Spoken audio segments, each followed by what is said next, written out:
Një nga shprehjet e prindërve apo gjyshërve tanë që s'ta ka bërë kurrë sens në rini ishte partneri të jetës shih familjen.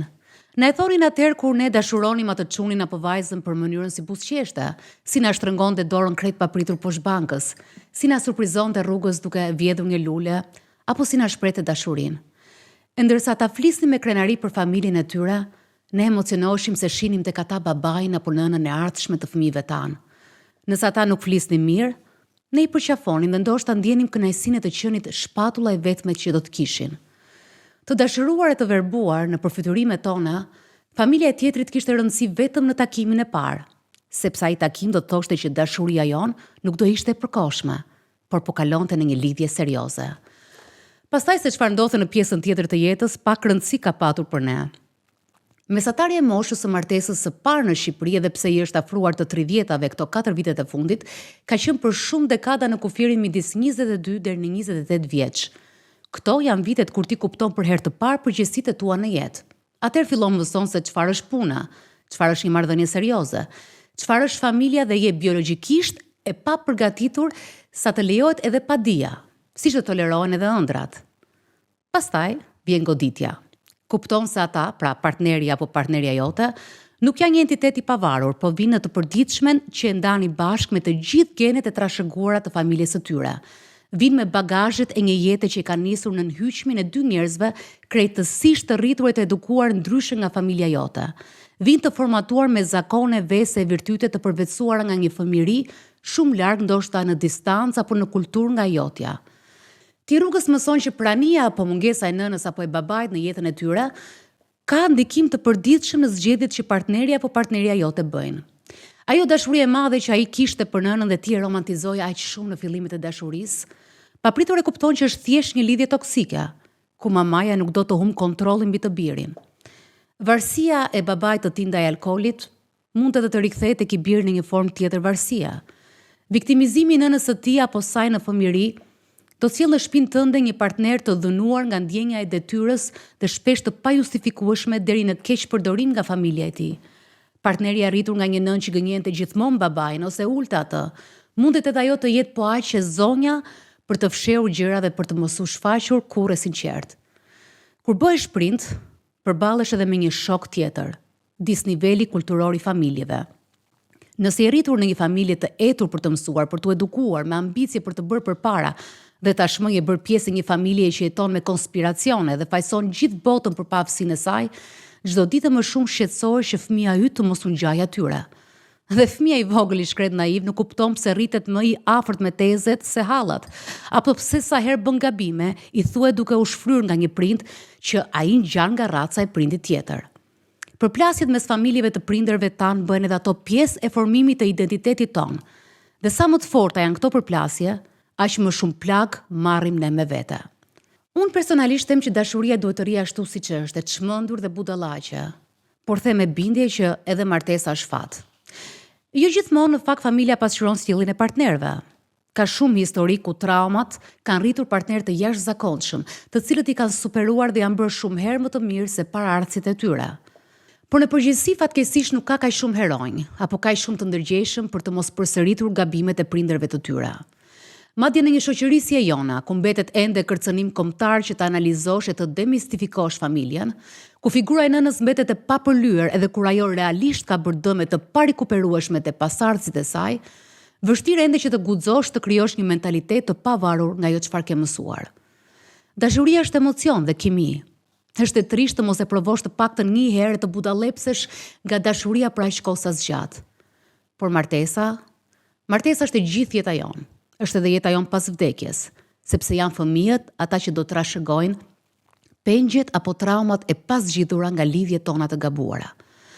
Ndaj kur prindrit na thonë shih familjen, e thonë sepse para kanë eksperiencën e tyre, dhe e dyta sepse ata dhe brezat e mëparshëm dhe në tërësi të gjithë ne jemi pasardhës të konceptit fillestar të martesës, aleancë midis familjeve e fisëve, siguri dhe trashëgimi, kontrolli i riprodhimit dhe përkufizimi i strukturës së familjes. Në ditët e sotme nuk e pranojmë dot martesën të jetë kaq e ftohtë në përllogaritje. Por me rritjen e numrit të divorceve në gati 50%, nuk mund të themi që edhe bashkimi nga dashuria e madhe ka funksionuar, siç nuk kanë funksionuar dhe shumë blesërira. Për te çdo gjëja, këm gul dhe the martesa është fat. E nëse fatin themi se nuk e kemi në dorë, kemi të pak të mundësi në ditët e sotme që përpara se të nxitojmë të hymë të verbër në një bashkim përpara ligjit, të presim të paktën sa t'na kthehet pak shikimi e logjika, sa t'na zbet perdja e pasionit të dashurisë, e të dallojmë qartë familjen që do të bëhet aksionere me të drejta të barabarta në genin e fëmijëve tanë. E nëse kësaj nuk ja dalim dot ta kuptojmë, unë do shtoja, sa mirë sikur të përgatisim gjithmonë veten për një exit plan, që do thotë, të ndërtojmë jetën tonë të pavarur nga vlerat e shtuara që mund të na sjellë bashkimi me familjen tjetër. Le të jenë partnerët tanë hyjnit mbi tokë po të duan për familjet e tyre, por në unionin tonë të vogël, duhet të këmbgulim deri në fund që ne jemi dy njerëz me detyrime të barabarta. Zot ka vetëm një dhe është atje lart. E nuk ka e s'mund të ketë fytyrën asnjë fisi. Unë dua t'ju falenderoj shumë për të gjithë mbështetjen që keni dhënë këtij programi. Siç e keni ndjekur, ky është një program intensiv, ka shumë histori dhe vërtet stafi ynë bën një punë të jashtëzakonshme çdo javë për të mbledhur histori dhe për të bindur njerëz që të rrëfen diçka që nuk është aq e lehtë në Shqipëri. Ndaj ky program përveç se mbështetjes suaj me mesazhe apo me komente, kërkon edhe mbështetje më të madhe që të zgjas sa më shumë, pra Dalina Show të zgjas në kohë. Unë do doja shumë që ju të bëni subscribe në kanalin e Andales këtu, dhe kjo do të ishte diçka shumë e madhe për ne, dhe do na ndihmoni ne që të ecim më tutje. Dhe ndërkohë në këtë episod unë dua të falenderoj shumë Kafenama, që është mbështetja e parë dhe Dalina Show, dhe vazhdojmë me pjesën tjetër të programit.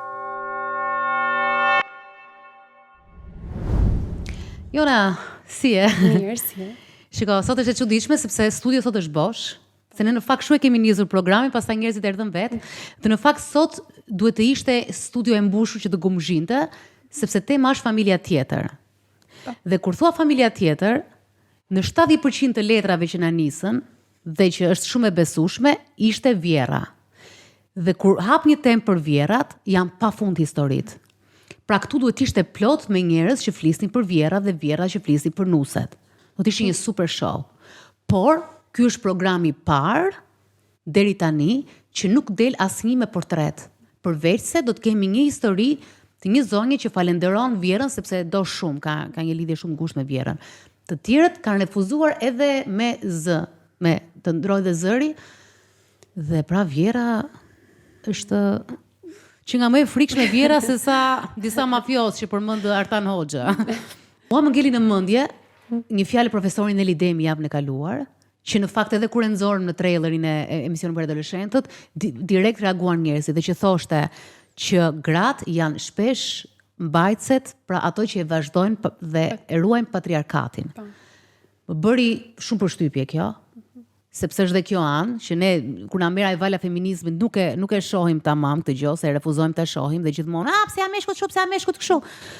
Por pastaj filloj mendoj kur është tema vjerës, si ka mundësi që në 70% të rasteve është një grua kundër një gruaje? Pra lufta më e madhe, më e shpesh në familje, është mendja e një gruaje me mendjen e gruas tjetër. Çfarë ndodh? Luftat për territor.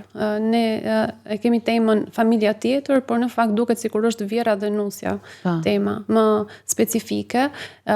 Demonstron një lloj marrëdhënie e cila duket sikur është mes vjerës dhe nuses, por në të vërtet shfaq ose nxjerr në pa një tjetër marrëdhënie që është mes nënës dhe djalit. Paktën kështu shikohet, sepse nëse ka një konflikt në marrëdhënie që nis në familje ku vjen një person i ri që është nusja në këtë rast dhe fillon aty gjithë konflikti, gjithë problemi, xhelozia mes tyre, duket në të vërtet në thellësi që është një marrëdhënie pa zgjidhur nën-djalë. Pra nuk ka një marrëdhënie të shëndetshme mes tyre dyve, por që duket sikur është mes nuses edhe vjerës. Do ishte shumë mirë që ne të vazhdonim. Unë thjesht doja të thoya vetëm kaq. Unë mendoj që këtu përtej të qenit një nën që e do të birin më shumë se ç'duhet, unë them që është një patologji dhe ai nuk e do të birin. Sepse ajo nuk është lloj forme dashurie. Nuk është dashuri. Unë kam parë dhe kam dëgjuar histori, sepse historitë e vjerave janë, ne jemi rritur me histori vjerash, dhe jemi rritur nga prindrit, nga dëfis ka pasur gjithmonë një vjerë të tmerrshme apo një marrëdhënie shumë keqe. Por këto janë patologji dhe nuk janë normale. Ajo s'është dashuri me kushte që nëse duhet të jem unë e lumtur, të pëlqej nusin, që të jetosh ti domethënë gra që prishin martesën dhe kemi histori, sidomos historia tash kemi një histori të një zonje e cila do jetë me pseudonim, po e quajmë Ani, e cila është ndarë për shkak të familjes së burrit. Ajo thotë që u martuan shpejt dhe nuk u njohën mirë, por kur ajo filloi të jetonte pranë prindërve të bashkëshortit, pa një burr tjetër që nuk e njihte, një burr tërësisht ndërvarur, pra kishte një varësi ndaj vendimeve dhe mendimeve të prindërve. Po, kam disa shënime këtu që dua më mirë më i thot Ani, sepse do t'i thot më është e vërteta e saj. Ani, më dëgjon? Po, mirëmbrëma. Mirëmbrëma. Si jeni? Je sigurt që je ndarë për shkak të prindërve? Pra ky është shkaku kryesor? Dëgjoj, kjo është një pyetje që është nënqese, po të futem ta mendoj thellë. Mendoj se diferencat e mëdha që kishim si partner, ndoshta një ditë do të shfaqeshin, sepse në njeriu rritet edhe këmbështrimet ndryshojnë, por në pikën kur ndodhi, jam 100% sigurt që në qoftë se familja tjetër kishte pasur një aproqim tjetër kundrejt marrëdhënies tonë dhe një frym tjetër me të birin e tyre, unë sot do isha prapë me të. Unë doja që të kalojmë ca detaje të vogla të historisë. Sa vjeç je njohur ti me bashkëshortin? Kam qenë rreth 26, diçka e tillë. Një mosh? Ka qenë shiko, në qoftë se mundem të bëj një ndërhyrje shumë të vogël. Lufta më e madhe që më është dashur të bëj mbas ndarjes ka qenë mos fajsoja veten dhe mos ta dënoja veten për një gabim ose për një zgjedhje të gabuar. Dhe kjo ndodh sepse në moshën 26 vjeçare njeriu e konsideron veten të rritur dhe të pjekur, por do doja të thoja që në atë moshë presioni më i madh fillon nga rrjeti shoqëror, se nga jeta sociale që bëjmë, sepse ti në atë moshë fillon e je më e shenjestruar për të thënë që je vetëm, nuk ke një partner, pse nuk ke fëmijë, shoqet ka nga dy, familja të shef, kur kemi ndonjë të re, me kupton? Edhe kur ke presionin e madh, tenton ta zgjidhësh, dhe kur tenton ta zgjidhësh vetmia peshon më tepër.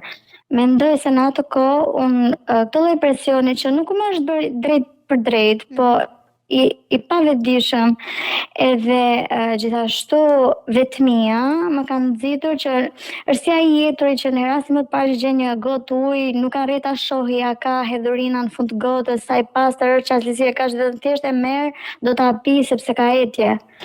Po tani kështu ka qenë, mendoj. U lidhe me, ishte dhe presioni që ndikoi, po a kishte dashuri të madhe? Po, ideja ishte kjo, domethënë unë atë fazë që të jetës time njoha dikë i cili më dha vëmendje, ma ushqeu atë jetjen që kisha. Kishte një lloj përfshirje nga ana ime shumë të madhe. Ne kemi diferenca shumë të mëdha formimi, edhe qelloi ta njihja në një moment që ai nuk kishte asgjë. Në fakt jam e para e familjes time që kam arritur të shkollohem, sepse vi nga një familje thellësisht patriarkale dhe me fanatizëm të lartë. Që se vije nga kjo familje, siç e shpjegove, dëshirën për të ecur përpara ke pasur shumë të fortë, 10 fish më të fortë. Absolutisht po. Edhe nga kjo do të lidhet pastaj detaj që do të them si ndodhi ndarja. Për mua ishte një lloj përgjegjësie jashtëzakonshme që sakrificat e mia, por edhe të prindërve, sepse të bësh një gjë të tillë në një rreth shoqëror thash thellësisht patriarkal, nuk është gjë e vogël. Përpesh psikologjike po them te prindrit, edhe diferencat ishte që unë kisha një lloj formimi tjetër, kam punuar, jam në rreth shoqëror dhe rreth pune i cili ka një nivel tjetër kulturor, investimi që kam bërë te vetja, aftësitë, zanatet, kam bërë 2 punë, kam 2 profesione, domethënë kam investuar, jam shumë njeri i lexuar, domethënë kisha një lloj formimi tjetër. Çfarë të pëlqeu te ky? Çfarë të tërhoqi? Mendoj se ishte vëmendja, dashuria, më jepte, më ushqinte atë ndjesinë e vetmisë që kisha, atë vëmendjen, dëshirën për të më thënë çfarë duash ti, bëj si duash ti, rëndësi ka që jemi bashk. Domethënë ishte një etje që të kisha afeksion mbas një periudhe vetmie të gjatë, dhe kjo më bëri që ta zgjidhja pavarësisht se s'kishte asgjë dhe kishin diferenca kaq të mëdha. Shumë kurioze për të arritur të shkuar në momentin e parë kur ti takove prindrit. Më trego pak si ishte ai momenti kur prezanton? Personi i parë që kam takuar ka qenë ama. Kam qenë bashkë me një familjar të tij, ama, dhe ne të dy. Unë kam një dobësi që se mund ta quaj kështu, kur jam në siklet flas shumë. Dhe nga fakti që isha në siklet atë ditë kam folur shumë unë dhe ato më pak. Nuk kam vënë re diçka të cilën do më vriste syrin apo veshin apo mendjen, mendimet në atë takim. Në takimin e dytë kam filluar valviten ato flamujt e kuq aq fort, po unë si duket nuk kam dashur Ç'a flamush ishin? Kam bërë një udhtim me zonjën dhe të birin bashkë me një person tjetër, një udhtim të shkurtër. Ndërkohë që ishim thjesht të dashur në atë kohë, nuk ishim një marrëdhënie të oficiale, diciamo, le të themi. Edhe zonja gjatë gjithë udhëtimit është marrë vetëm duke folur keq për çdo lloj personi tjetër që nuk ishte dakord me të. Ishte gjatë gjithë kohës duke më thënë, shiko, filani ose filanja mua nuk më do, nuk i pëlqej, nuk më respekton. Ti duhet mbash anën time gjithmonë, sa herë do të jemi në bisedë ajo të tentoj të më ishte kjo ndjesia posesive. Prezantonte me fisin, me kë po prezantonte? Po duke më thënë që mbaj. Jo, ajo thjesht po fliste. Në një farë mënyrë po më mësonte mua se si do sillesha para të tjerëve për të mbrojtur atë, për të mbajtur krahun e asaj, si ajo ishte më e mira dhe çdo kusht tjetër nuk funksiononte mirë nga trut. Ishte ajo ndjes, aty unë e kam kuptuar që është një person që aty kam filluar ta ndjej, domethënë që ishte një person i pakënaqur me veten, me dyshime shumë të mëdha, që ndoshta nuk e donte asnjëri nga afër për sjelljet e saj ose për approachimin e saj që kishte me to. Dhe do të ta mbulonte me një person. Kam një nuse shumë të mirë, shumë të pashme, shumë të shkolluar, shumë me nivel, dhe shifë kjo mban anën time dhe ju zleni. Dhe kjo ishte thelbi, mendoj. As Vjera nuk ishin ndonjë shkollim, as Vjera dhe Vjeri. Jo, absolutisht jo, absolutisht jo. Me shkollim që janë më keq se jo, nuk mendoj se ka, domethënë, ajo ditë të them që është një zonjë e cila ka qenë një zonjë e vojtur dhe ka menduar se vojtja do ta kishte bërë të kishte pikpamje të tjera për njerëzit. Ka pasur një vjehër të tmerrshme ajo vetë dhe nuk mendoja kurrë që ajo do të arrinte të bënte të njëjtat gjëra që bënte ajo përpara. Interesante. Mbaj mend një herë kemi pasur një situatë që më është drejtuar ish partneri që ama se ju doni dru. S'ka të gjenë gjë se hëngre dru ti, se ashtu ka hëngër nëna ime, motra ime, gjyshja ime përpara. Ju po rrinit kohë, ç'a ndodhi? Po bënit sherr që si erdhi me këtë deklaratë? Jo, që ka qelluar këto, ka qenë, po, në një moment të debati, kam qenë në shtëpi unë. Në shtëpinë time me u përmend, nuk e përmend direkt me mua, që do të ra ty se realisht me mua, ai nuk ka. Po tha graduan drua, ky gruaj vetëm ishte ti. Po, kjo është ideja. Dhe i kam thënë po, mundesh, ke fuqinë fizike ta bësh, por pastaj ti e din se si mund të vazhdoj situata. Sepse nuk është se bëri ndonjë lëvizje, thjesht e tha. Edhe e tha me idenë që ç'të keq e ka se ka provuar mami ime, ka provuar motra ime, ka provuar gjyshja ime, çfarë problemi ka. Ka thënë gjithmonë fjalën më të mirë të mundshme përpara syve të mi. Po pas syve të mi, në për mesazhe me të birin, manovrat, skemat që ka bërë, kanë treguar totalisht tjetër. Ore, kam një pyetje, kur thonë mesazhe me të birin, ti ja ke parë mesazhet vet? E ke hapur? Faktikisht për vite me radhë nuk e kam prekur telefonin e tij, nuk jam natyrë që e bëj, por gjatë fundit të marrëdhënies filluan dyshimet që mos kishte një tjetër në fakt, sepse unë isha postpartum, edhe normalisht marrëdhënia ndryshon atë fazë dhe e gjeja shpesh duke folur me mesazhe ose duke pajtur telefonin si s'kiqe, dhe në atë fazë e kam ndjerë nevojshme si instinkt femëror që ta bëja. Po në fakt nuk kam gjetur mesazhe me një tjetër, kam gjetur mesazhe me Tiamën. Po ç'a shkruaj? Po kam parë mesazhe nga duke filluar që ti s'më do mua, çat kam bërë unë ty që s'më do ti mua, duke i thënë nëna të birit. Pastaj kam parë mesazhe që ne ju duam më të mirën, por duket se ti nuk na do, duke e thënë si se patjetër një fëmijë nuk është se s'do prindërit e vet apo ta pranoj, po doja thënë. Dhe ato është se si doja unë. Po, që të rrini kontekstit të situatës. Po, patjetër që po. Do me thënë, ka qenë djali, ka shkruar krejt rastisht që ti s'më do mua, apo ka qenë gjatë një bisede? Shiko, kanë qenë gjatë një bisede kjo gjë është përsëritur. Edhe ka thënë ti s'më do mua, ose krejt rastisht që edhe do ti s'më do mua? Më dëgjoj, kjo ka qenë një gjë e vazhdueshme. Unë e kam dëgjuar edhe në telefonata, e kam parë edhe mesazhe. Jo vetë duke kap telefonin, po për shembull qelloja që isha në makinë përpara dhe ai kapte telefonin edhe në timon, edhe lexonte mesazhet që i çonte ajo, ose në telefonata që gjë se të është në zë. E kam dëgjuar duke thënë çfarë kam bërë ti që s'më merr në telefon, që s'më do ti mua, unë jam nëna jote. Madër mbetje pse nuk i kthente përgjigje, domethënë një sjellje adoleshente kundrejt të birit me vazhdimsi, jo një rast, një episod që bën një sherrë. Domethënë. Po, nëse nuk ishte kontakti i përditshëm, ishte ndodhur diçka, duhet të jep të llogarik pse. Po çuni si reagonte? Kur e merrte telefonin, reagonte pak me lodhje apo kur e mbyllte telefonin apo ishte thjesht normal, ishte reagimi e hapte telefonin si detyrim, a? Po, e hapte. Në fillim ai ka qenë shumë neutral, me thënë të drejtën, në sensin në kohën që ne ishim shumë mirë me njëri tjetrin, e donte që ta qetësonte, të hiqte një stres nga vetja, e bënte si detyrim dhe vazhdonte me gjërat tona. Sepse ne kemi jetuar veçmas për shumë periudhë kohë, pastaj në momentin që ai kërkoi të bëshim bashkë dhe unë nuk pranova, fillon pastaj tatë vjeta dhe ndodhi ndarja. Dhe por pastaj në momentet mbas lindjes së fëmijës, që gjërat filluan të ashpërsoheshin dhe debatet ishin më të forta, apo diskutohej për një zhvendosje, të afroheshin me familjen e tij etj. Pastaj ai u distancua nga unë dhe gjeti mbështetje. Domethënë për mua ai nuk ishte mjaftueshëm ambicioz ose i Zotit të vinte kufit mes meje dhe familjes së tij.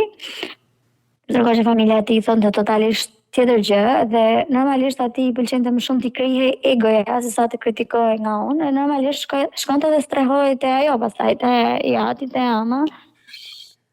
Dhe unë nuk kisha të drejtë. Është djali vetëm apo? Jo, ka edhe një motër dhe një vëlla, po. Jo, ka edhe të tjerë. Domethënë është i pari, po, por ka edhe motër dhe vëlla.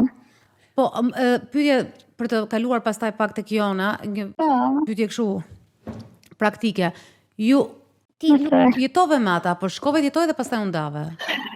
Jo, unë nuk kam jetuar me ata në fakt, unë kam shpintimin në Tiranë dhe ka ardhur ai të jetoj me mua. Sepse unë vi nga një qytet i Shqipërisë, po jetoj në Tiranë për momentin. Në një moment të caktuar, gjatë periudhës mbas lindjes fëmijës, vështirësitë normalisht unë isha në shtëpi, nuk isha të ardhurat e njëjta etj. E bisedova me të për të lehtësuar atë patjetër. E thash, unë nuk kam menduar kurrë të lëviz nga Tirana, sepse kam sakrifikuar shumë të arri këtu ku jam, si në karrierë, si në punë, si në çdo gjë. Prindrit e mi kanë sakrifikuar te masi që unë ta hedh poshtë. Dhe këtë ja kisha thënë me kohë që nuk ta lëvizja kurrë nga Tirana, por gjatë postpartumit, dobësia e madhe, nevoja për vëmendje, për shifja që po më distancoj etj, vendosa të bëja një hap, thash, okay, unë do të bëj një gest të madh, t'i them që unë do vi me ty kudo që të duash ti, sepse ai në fakt nuk ka dashur të rrijë në Tiranë. Edhe ja ofrova si opsion, sepse doja ta afroja te vetja. Ai e mirëpriti vendimin tim për t'i bërë shefin ose për të bërë televizja, sepse i kisha thënë me vite jo. Dhe bëm planet bashkë, mirë po këto plane bëheshin sot si që donim ne, të nesër ndryshonin sepse e ama i kishte sugjeruar gjë tjetër. Bënim debat, e bindja që shiko, jo se dua unë, po kjo është më e drejta, si për mua, si për ty, se unë nuk dua të shkoj të bëhem shtëpiake. Nuk është e nevoja ta bëj një gjë të tillë. Okej, thoshte ke të drejtë, i ribënim edhe një herë planet nga fillimi. Fliste me Tjatin, zhbëshin planet prapë të nesërmen propozonte totalisht gjë tjetër. Kjo mungesë konsistence për mua ishte fatale, e patolerueshme. Dhe erdhi një pikë që i thash, shiko, unë ta ofrova dhe ti nuk mundesh të më mbështesësh apo ti je në të njëjtën linjë me mua edhe të më japësh besim dhe siguri të ndjek nga pas. Kështu që në këtë moment unë vendos se nuk të ndjek më. Shtëpia ime është Tiranë dhe jetoj këtu. Në çdo ditë do të rrish, do rri bashkë, ndryshe je i lirë të shkosh. Në këtë moment pastaj çdo gjë ka ndryshuar. Sa kishe lindur? Po, ka qenë djali shumë i vogël, ka qenë diçka 6-7 muaj, gjë e tillë. Ka dhe një Darja që më vështirë kur sapo ke fëmijë, ç'a bëri ai ku direkt, domethënë kishit ç'ke fëmijës au diskutua, Vjera au bëri u bubu si dash ti me fëmijë apo kish mori çullin? Unë mendoj se djalin tim nuk e ka dashur asnjëherë familja e tij, pavarësisht se ata shtiren sikur e duan, për hir të fëmijës tyre se kanë frikë se i largohet ai, edhe mundohen të shtiren sikur duan djalin. Por faktikisht djalin tim ato në 1 vjet e gjysmë nuk e kanë takuar, dhe kur e ka takuar për herë të parë zonja, sepse më ke prek në plag, si të themi, kur e ka takuar për herë të parë zonja, mbas 1 viti e ca djalin tim, kemi qelluar që t'jemi në një ambient, unë e nxirja, nuk kam ndërhyrë kur tek e pjesë, e nxirja e ka marrë djalin dhe ka vendosur, e ka mbështetur në divan, ishim diku, nuk më mend eksakt të them ku, dhe është mbështetur në divan tjetër vetë dhe i ka vënë këmbën në shpinë që djali mos tërzoj. Dhe unë kur këtë nuk mund ta harroj dot as ta fal, se si një gjyshe t'i vë këmbën për ta mbajtur një fëmijë, këmbën në shpinë, një bebje dhe se mban me dorë dot ose se mban në prerë. Mendoj se realisht nuk e kanë dashur dhe as nuk e duan dhe për faktin se ajo është kaq thellësisht xheloze që i biri ka arritur të ketë një marrëdhënie kaq të thellë me një femër tjetër sa të krijojë dhe familja apo të bëjë fëmijë. Dhe nuk e ka pranuar dot asnjëherë si gjë. Qofsha gabuar, Perëndia më ndjef nëse po gaboj, po hyn në hak, po nuk mendoj se ka dashur, mendoj se xhelozia e thellë nuk ka për ta lënë asnjëherë ta dua fëmijën tim. Sepse unë arrit ta dalloj si e do mami im dhe babi im. Që burri, babai, vjerri ose motra, se ajo është shumë e rëndësishme që është një gocë tjetër, ç'a bëni ta? Si kishte marrëdhënie me ta? Janë tërësisht indiferent për sa i përket vëllezërit dhe motrës. Janë tërësisht indiferent, nuk është se janë përfshirë gati asnjëherë.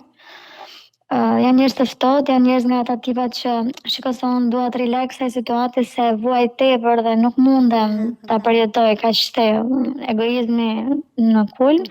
Kurse për sa i përket djatit, pastaj ai është një nivel tjetër.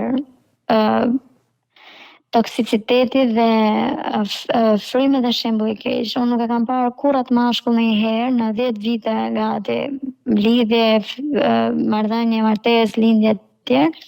Nuk e kam parë asnjëherë në jetën time ti thotë birit një fjalë të mirë. Ai është një njeri i paformuar me nivel, unë nuk flas nga mlefi, të betohem, flas me shumë kthjellësi sepse tashmë ajo gjë ka kaluar. Unë e shoh zotrin sa herë takon djalin dhe për mua është nuk kam as edhe një lloj ndjesie më zero. Pra nuk kam mlef ose inat apo diçka sepse do isha sjellë ndryshe ta kisha, po kjo është realitet. Ai është një njeri i cili nuk ka bërë asgjë në jetën e vet, nuk mendoj se ka 2 vite vjetërsi pune se s'ka prek kur punë me dorë. Është shembulli më i keq i mundshëm i mashkullit, mendoj, që mund të ekzistojë dhe arrin të në pikat që i thoshte birit ti s'di, ti s'bën, ti si i Zoti.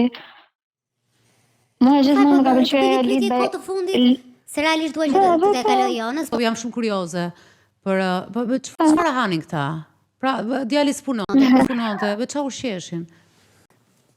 Me borxhe, me 50 eurosha, 100 eurosha që i çonte ky ish partneri im fshetas.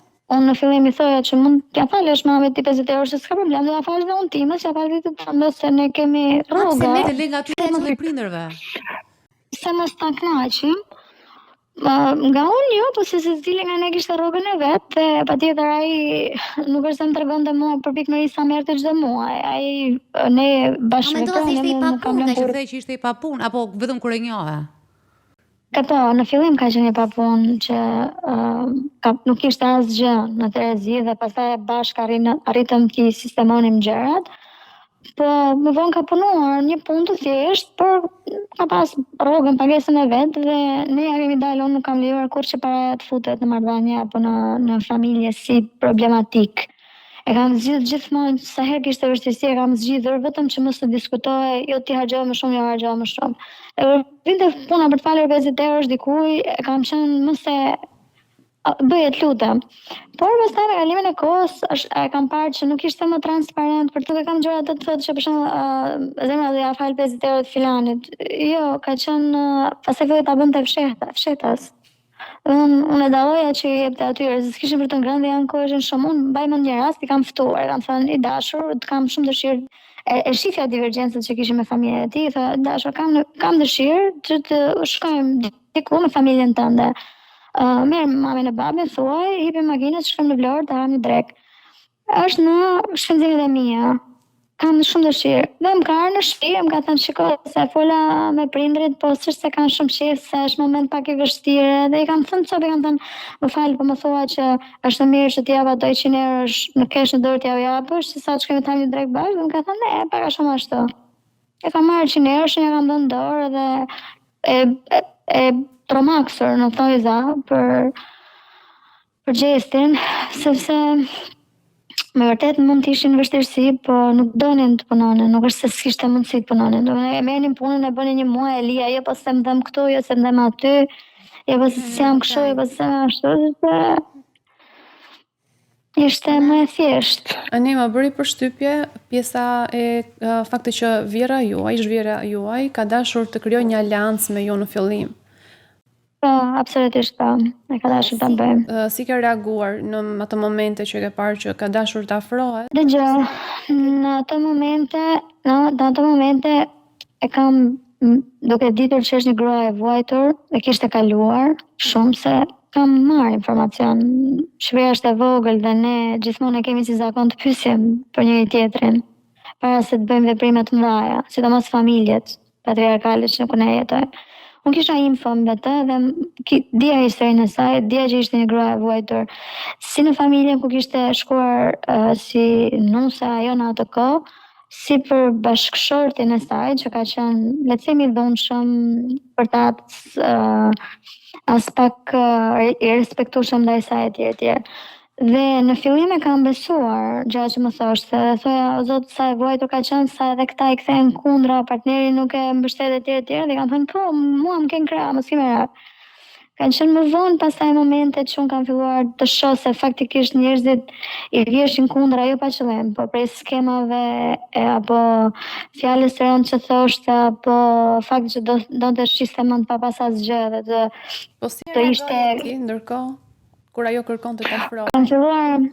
Kam filluar të distancohem me kalimin e kohës. Kam filluar të distancohem, të ftohem nga fakti që unë e merrja shpesh në telefon edhe pyesja si je, kam filluar nga një herë në javë ta bëj një ditë, pastaj herë në 2 javë, dhe kjo ka qenë një ankesë e saj shumë e madhe biles kundrejt partnerit tim. Pse ajo s'më merr në telefon? Pse ajo s'më do? Pse ajo nuk më konsideron? Pse ajo s'më thot mami? Ka qenë një luftë e tmerrshme, pse unë nuk i thoja mami. Dëgjoj, burri sa thoshte ty, ish partnerit, ti kalonte ty të gjitha ankesat e saj?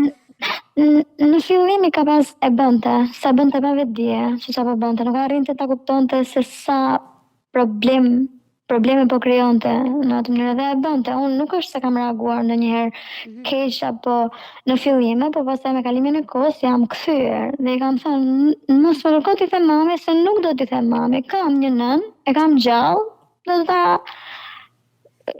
do ta Ja, kurse një moment të marrëdhënies për të thënë që merre mu me maman, do ta lënë në sentimet e qetë, se ç'pun ka ajo me butalliqet e mamanit. Jo, nuk e ka bërë kurrë. Nuk e ka bërë kurrë. Po ta kishte bërë, unë të sigurisht që sot do ishim bashkë. Po do ishim bashkë mëso. Unë nuk e kam sharë kurrë prindit e tij në prezencë të tij, nuk i kam thyer kurrë. I kam kërkuar po që të mbajmë një farë, domethënë nuk isha entuziaste që hajde ikim trim me ta, sepse bisedat ishin goxha toksike kur ishim me ta, ose ziheshin ata dy si partner, ose gjoja t'jatin duke sharë të birin dhe ky vinte pastaj në shtëpi ishte tym, sepse jati vetëm e kishte ulur, ose dëgjoja tjemën që donte të bënte aleanca me këtë dhe me mua, se jati ishte si ishte, po shiko se ne më keni mua, jam unë e tjerë, domethënë aleancën faktikisht ajo nuk ka dashur ta bëj vetëm me mua, ka dashur ta bëj edhe me të birin, shumë shpesh, sepse ndjehej e ofenduar, e pavlerësuar nga i shoqi dhe donte ta merrte të gjitha të vlerësimin, vëmendjen e munguar tek i biri. Se di sa keq mund të ngjaje, po kështu ka qenë. Kështu është.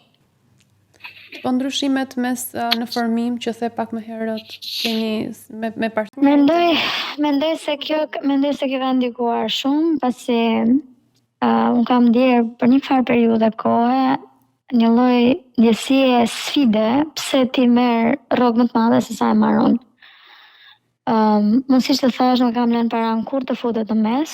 E kam evituar totalisht çdo bisede që kishte të bënte me paran, dhe kur kishim keq e zgjidhja unë, i merrja para babit, borxh, dhe i thoja mi jep se ti jap, dhe e zgjidhja situatën, dhe nuk e lija atë kur të merrte borxha i të diko, apo të kishte atë ndjesinë e përgjegjësisë që po s'kam lek tani, jam familjar, jam krejfamiljar dhe duhet ta zgjidhom nga situata. Nuk kam lënë kur paran të futet në mes, ama unë e kam ndjer shumë shpesh këtë pjesën që nëse këtë muaj kam marrë më shumë se ti, pa dashje të rrëshitur, ose ndjesinë e inferioritetit, pasion kudo ku kam shkelur, kam pasur një mikpritje ose një vlerësim nga si me vepra, si me fjalë, nga rrethi shoqëror, nga rrethi familjes ti, nga rrethi punës, në çdo ambient ku unë ata e kam prezantuar ose futur, me shumë krenari, se kam qenë shumë e verbuar pas ti, realisht.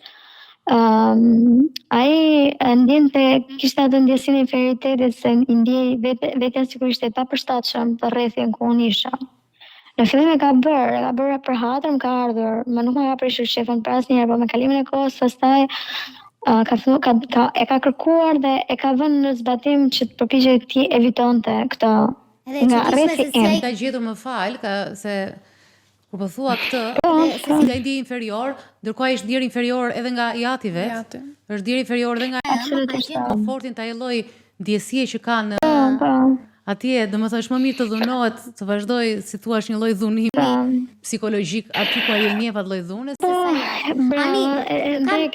Ke dal fiks aty ku duhet, sepse të shtoj një fjali, prandaj edhe ai shpesh kur ishin në familjen e tij, i pëlqente ajo lloj toksiciteti mbase dhe merrte një lloj zemre kur ishte atje, dhe bëj totalisht i ndryshëm me mua. Në gjësaj në rrethin tim familjar, në rrethin tim shoqëror më puthte dorën, nuk më hiqte syt, më bëtë qeshtë gjatë gjithë kohës, më bështeste etj. Kur ishim në prezencë njerëzve të tij, të rrethit të tij, kishte një lloj sjellje me superioritet dhe me një lloj tonaliteti që ajo ti se e di unë, ose fole ti. Ose nuk di të duke dhe i çuditshme për ty, kështu si po unë fillova, domethënë ishte totalisht njëri tjetër. Edhe normalisht këto grincat e vogla pastaj e mbushën kupën, e mbushën, se më thash kam bërë luftë në jetën time për të mos e fajsuar, dhe vazhdoj ta bëj për të mos e fajsuar, për të thënë i ke pas gjitha parasysh, si ka mundësi që ke bërë një zgjedhje të tillë? Si ke zgjedhur të kesh baban e prindërve të tu të ardhshëm, apo gjyshit e familje e fëmijës tënde të ardhshëm? Shiko, Ani, si e ke bërë këtë? Unë e thash të monolog, domethënë, edhe kështu që kur ta shohësh programin, se s'duam ta përsëris prapë, të kuptosh dhe nga monolog. Ka qenë një vëzhgim i personal i familjes time dhe i shumë njerëzve, sepse histori me familjet, sidomos ne që kemi jetuar, jemi rritur në familje ku kemi ndar dhomat për gjysëm, kam pas kushëri që kanë ndarë dhomën për gjysëm, edhe me të panjohur, kemi shumë histori të tilla për plasjeve të familjes, po unë e thash pikërisht që dashuria shumë e bukur se është ashtu, por midis dashurisë dhe martesës duhet të jetë një moment që të shohësh. Neve kemi kaluar si rasti yt edhe shumë raste të tjera, kemi kalojmë nga faza e parë, kalojmë nuk e mendojmë, dhe kur të pyeta edhe në fillim që thash, dukesh e pjekur, ta thash e pjekur në raport me njerëz që mund të kesh njohur para 10 vjeç, por 20 vjet prapë ti je pa pjekur se je në fillimet e jetës. Por për ta mbyllur, Viera ka bërë përpjekje nga ana e vet për që ju të ribashkoheni? Absolutisht, kategorikisht jo. Ajo ka qenë vetëdijshme kur i ka thënë të birit që ajo gocë nuk na don neve dhe ti duhet të vendosësh çfarë do të bësh, sepse ne në Shqipëri e kemi zakon që burrat vendosin dhe është ajo që duhet të ndjeki ty dhe jo ti të ndjekësh çfarë nevojash apo dëshirash apo mendimesh ka ajo. Mendoj se një moment të caktuar kur ishte plani për të zhvendosur në Itali ka arritur në pikën që i ka thënë mere, sikur po e merr me pushime, të rrim bashkë të kalojmë një farë pushimesh dhe grisja pasaportën, pastaj se s'ka nga jamban. Ngrisja pasaportën. Mendoj se e ka bërë, po unë këtë ndjesi kam pas bisedat që më ka bërë për hajde të përshtypje më kanë lënë dhe bisedat, copza bisedash të vogla që mund të kem lexuar. Ajo ka qenë e vetëdijshme dhe jam e sigurt mbi jetë që i ka thënë, shiko mami, nuk është hera fundit që dikush ndahet, ajo s'bën për ty, do jesh më i lumtur pa, kështu që s'ka problem, hajde mami se ja dalim bashkë. Rrjedhimisht, në mënyrën më kategorike, absolute nuk i ka thënë ndonjëherë që bashkoj ose kthejo. E di kur do ta bëj ajo këtë gjë, nëse i biri do ngeli një ditë pa punë. Edhe vetë do jetë pa punë dhe normalisht do të mendoj se po shkoj u kthye ekonomikisht, ndoshta mund ta kemi si ndihmë, mund t'ja thot, ndoshta një ditë pa, nuk besoj se do ndodhi më. Nuk besoj se është mërzitur. Ajo në fillim kur ka ndodhur si ama si jati kanë tentuar të më shkruajnë mesazhe, pasi unë me ish bashkëpartnerin kam pas një shkëputje një 5-6 muaj totale. Edhe ato kanë tentuar të vjenë në kontakt me mua, por jo për të bashkuar, për të pajtuar, apo po thjesht për të shprehur që shikoni, nuk e kemi dashur këtë gjë, jemi të keq ardhur, por që janë gjëra që ndodhin. Tamës nuk i kam kthyer përgjigje dhe as nuk kam lexuar, vetëm i kam fshirë mesazhe dhe i kam bërë blok. Sepse nuk doja absolutisht asgjë, sepse ajo lloj femre, ajo lloj energjie, sjellja, çdo gjë që kam arritur të përjetoj për sa më ka çuar të kem atake paniku për disa muaj me radhë. Kurse jati, kur ka tentuar të më shkruaj, duke tentuar të justifikoj, faktikisht e ndroi veten në pa për gjitha gjërat që ishte thënë të birit dhe unë ja kisha thënë birit më përpara që i tat mendon këtë. Po shikoj, thoshte që unë nuk kam dashur që kjo martesë të finalizohej, unë kam kërkuar që të bëj në një mënyrë që të kishte shpresë për të vazhduar ose të kishte një marrëdhënie të shëndetshme, po ju s'keni dashur, për shembull unë nuk kam bërë dot celebrim në kish. Dhe ai e ka shprehur këtë që më ka shkruar një mesazh, shikoj unë e kam ditur që ju do t'ja dilni të kishni një martesë të shëndosh, sepse nuk më pranuat këshillën time që të martoheshit në kish. Ose i kam thënë unë të mbirit që ty duhet të të marri, të jetosh afër nesh. Kam insistuar për këtë, sepse ka qenë gjëja më e mirë për të bërë. Domethënë, mes rreshtash, unë tani nuk i mbaj mend eksakt, por mes rreshtash ai ka konfirmuar të gjitha. Shiko, fillimin e kishte mirë ai të letrës. Të ndërhyrjes. Në fillimin e kishte mirë të letrës që ju duhet ishit bashkë. Pastaj rrugës e përhiqi pak me duhet ishit në punë. Ani, unë mund të them e para që pas ke shpëtuar dhe ti e jam shumë ke shpëtuar jo totalisht një person i ri. Më vjen keq, jo, absolutisht ke shpëtuar nga vjera, por nga ana tjetër më vjen keq që këto situata dhe këta njerëz jashtë janë kaq shumë brenda saqë ata partnerët i marrin me vete dhe i sjellin deri në krevat këta njerëz, i mbajnë çdo ditë. Dhe shkaktojnë pastaj ndarje absurde kur ju mund të ishit një familje, okay, e lumtur me dhe fëmijët të gëzonte dhe nënën dhe babain në shtëpi. Unë të falenderoj shumë. Falenderoj unë ty. Vlerësimin dhe konsideratën më të madhe për punën që bën. Kam një familje me formim të njëjtë si familja e tij. Pra në familjen time për arsye njollash në familje dikur nuk ka arritur dot të shkollohet apo të ketë intelektual. E njëjta është familja e tij. Di të them që nuk ka të bëjë shkolla në edukimin, kulturën apo ndjeshmërinë e njerëzve. Unë jam kjo që jam prej familjes, nuk më ka mësuar universiteti apo diploma të kem respekt apo të përfshirë. Kërkesa ndaj vetes. Sepse absolutisht. Familja juaj ka pas ndaj vetes dhe ndaj teje dhe e ka parë drejt të fundit të tunelit. Të falenderoj Ani për ty. Faleminderit ty. Të uroj më të mirat. Faleminderit shumë. Gjithashtu edhe juve suksese dhe shpresoj që të arrini atje ku keni synimin të arrini. po bëj punë të jashtëzakonshme. Faleminderit shumë. Një natë të mirë dhe punë të mbar. Natë. E di çfarë bë përshtypje mua edhe tha shumë bukur edhe Ani në fund fare se si dy familje me gjithë një nivel ekonomik dhe se si rritet njëri, se çfarë këndvështrimi ka njëri për edukimin, për jetën dhe tjetri. Dhe më bë përshtypje për shembull se si dikush pikërisht nga ato çfarë ka hequr bëhet më i mirë dhe dikush si kjo vjerë pikërisht nga prej dhunës, prej vjerës së keqe, përsërit të njëjtat simptoma dhe nuk e di pse ai shijojnë këtë gjë apo është thjesht si ai puna e djalit vetë që i pëlqen ajo lloj. Kam përshtypjen që sa herë dikush ka një mungesë të plotësimit të nevojave që vijnë nga e kaluara, por nuk ndihet të realizuar, nuk është ndier asnjëherë mirë me veten e vet, një herë të vetme, le të themi për shkak të rrethanave, për shkak të ngjarjeve që i kanë ndodhur, sigurisht që do ta demonstroj këtë gjë edhe më vonë. Pra, këto raste të vjerave që ne i kemi portretizuar shumë negativisht për shkak të rasteve që ne do të po trajtojmë, në fakt janë pikërisht ato persona që nuk janë plotësuar asnjëherë në jetën e tyre dhe e shkarkojnë gjithë ato mungesat edhe gjithë streset, gjithë mllefet e kaluara në marrëdhëniet e tjera që ndërtojnë. Pra nuk janë edhe në gjendje të marrin më tepër, sepse mund të ishte një marrëdhënie shumë e mirë. Ajo tentativa në rastin konkret që po bënte të afrohej në një formë mund të ishte ndërtuar ndryshe dhe të kishte marrë kënaqësi, ndoshta të kishte marrë një marrëdhënie më të plotësuar se sa e ka marrë në jetën e saj më hershme. Por nuk u arrit sepse nuk e lan pikërisht ato modelet e vjetëruara, të cilat i transformoi dhe i kaloi.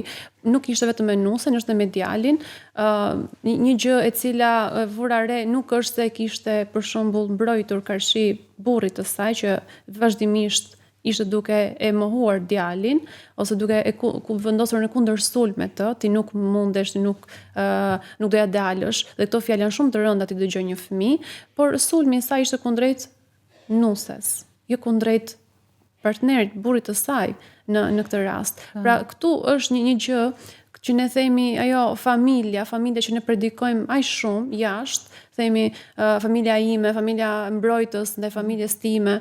Por kur vjen puna për ta parë në realitet se çfarë problematika është të thella, çfarë traumash ka, është më të vërtet e tmerrshme. Domethënë të shkojmë deri në këtë nivel ku bëhemi sulm ndaj fëmijës ton për shkak çfarë të asaj që ne kemi kaluar vetë. Edhe pjesa që ai luante me atë me viktimizimin që ti s'më do mua, domethënë ajo presioni emocional, shantazhi emocional, mund të them, se s'më do mua, pse s'më bën mua. Ai është tamam shantazh emocional. Shantazh. Ai këtu do marrin kënaqësi nga kjo gjëja, është. Kërkon ta marr nga fëmia që e shikon se në çfarë gjendje është. Pra unë për ish partnerin e Anit ndihem pak keq.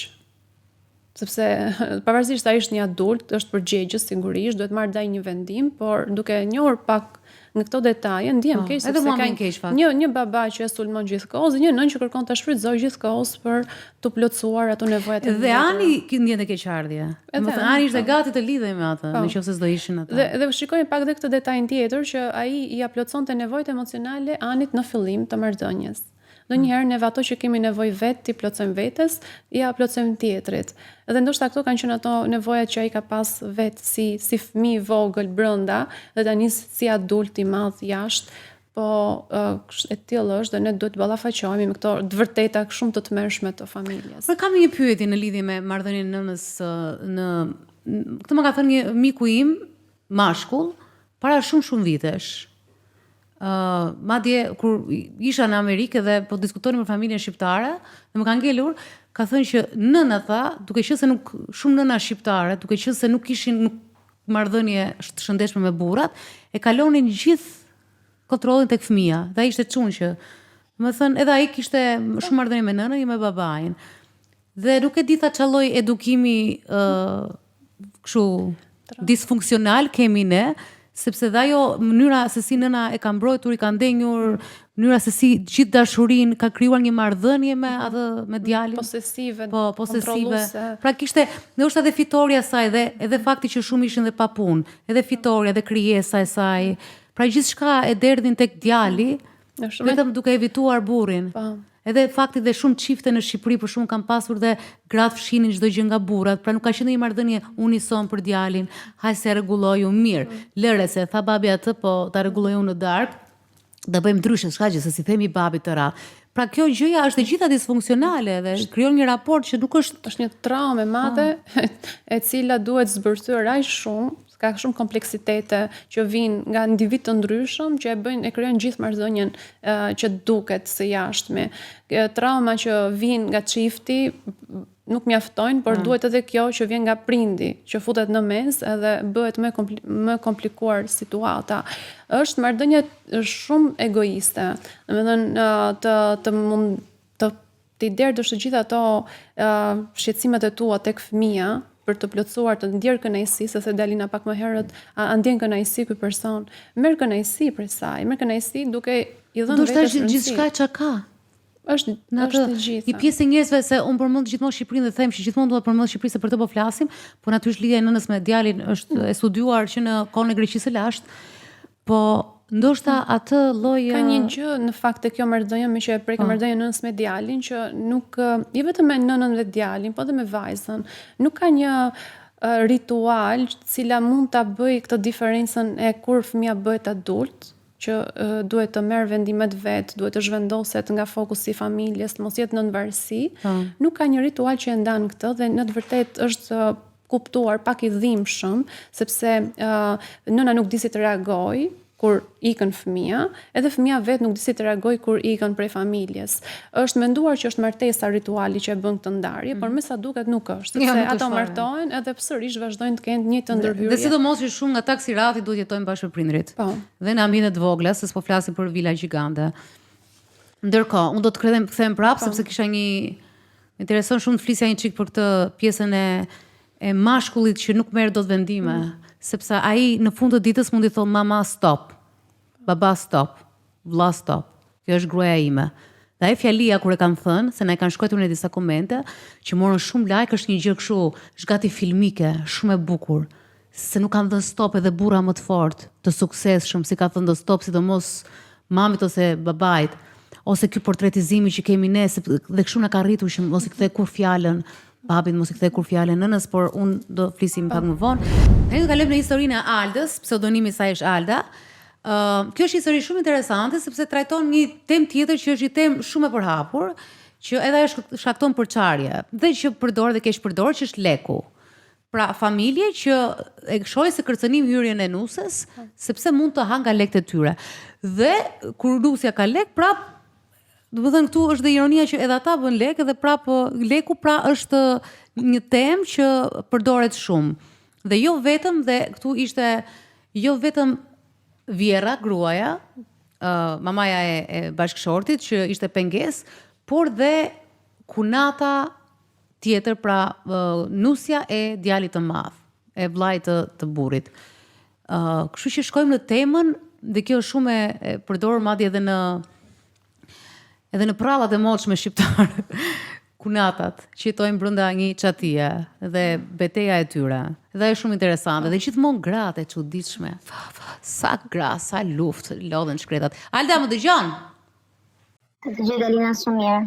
Atëherë ti sa vjet ke që jeton me Bjerrit? Me Bjerrët? 6 vite.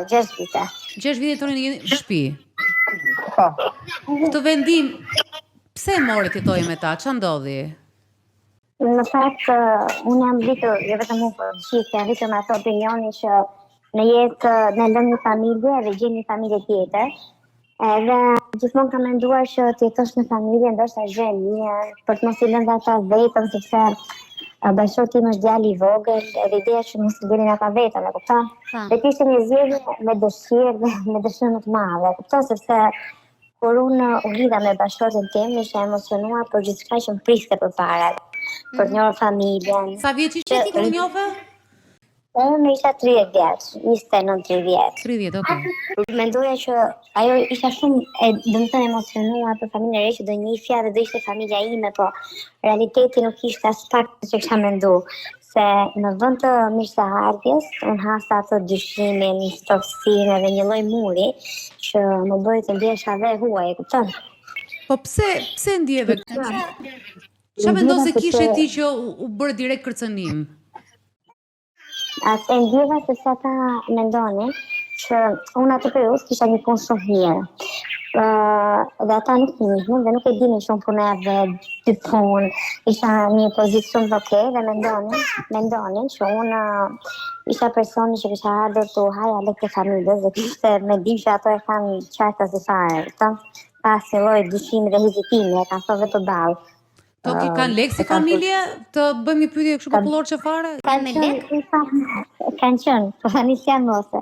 Koha tregoj që unë nuk i hënga lekë të familjes, po mbaj familjen e tyre.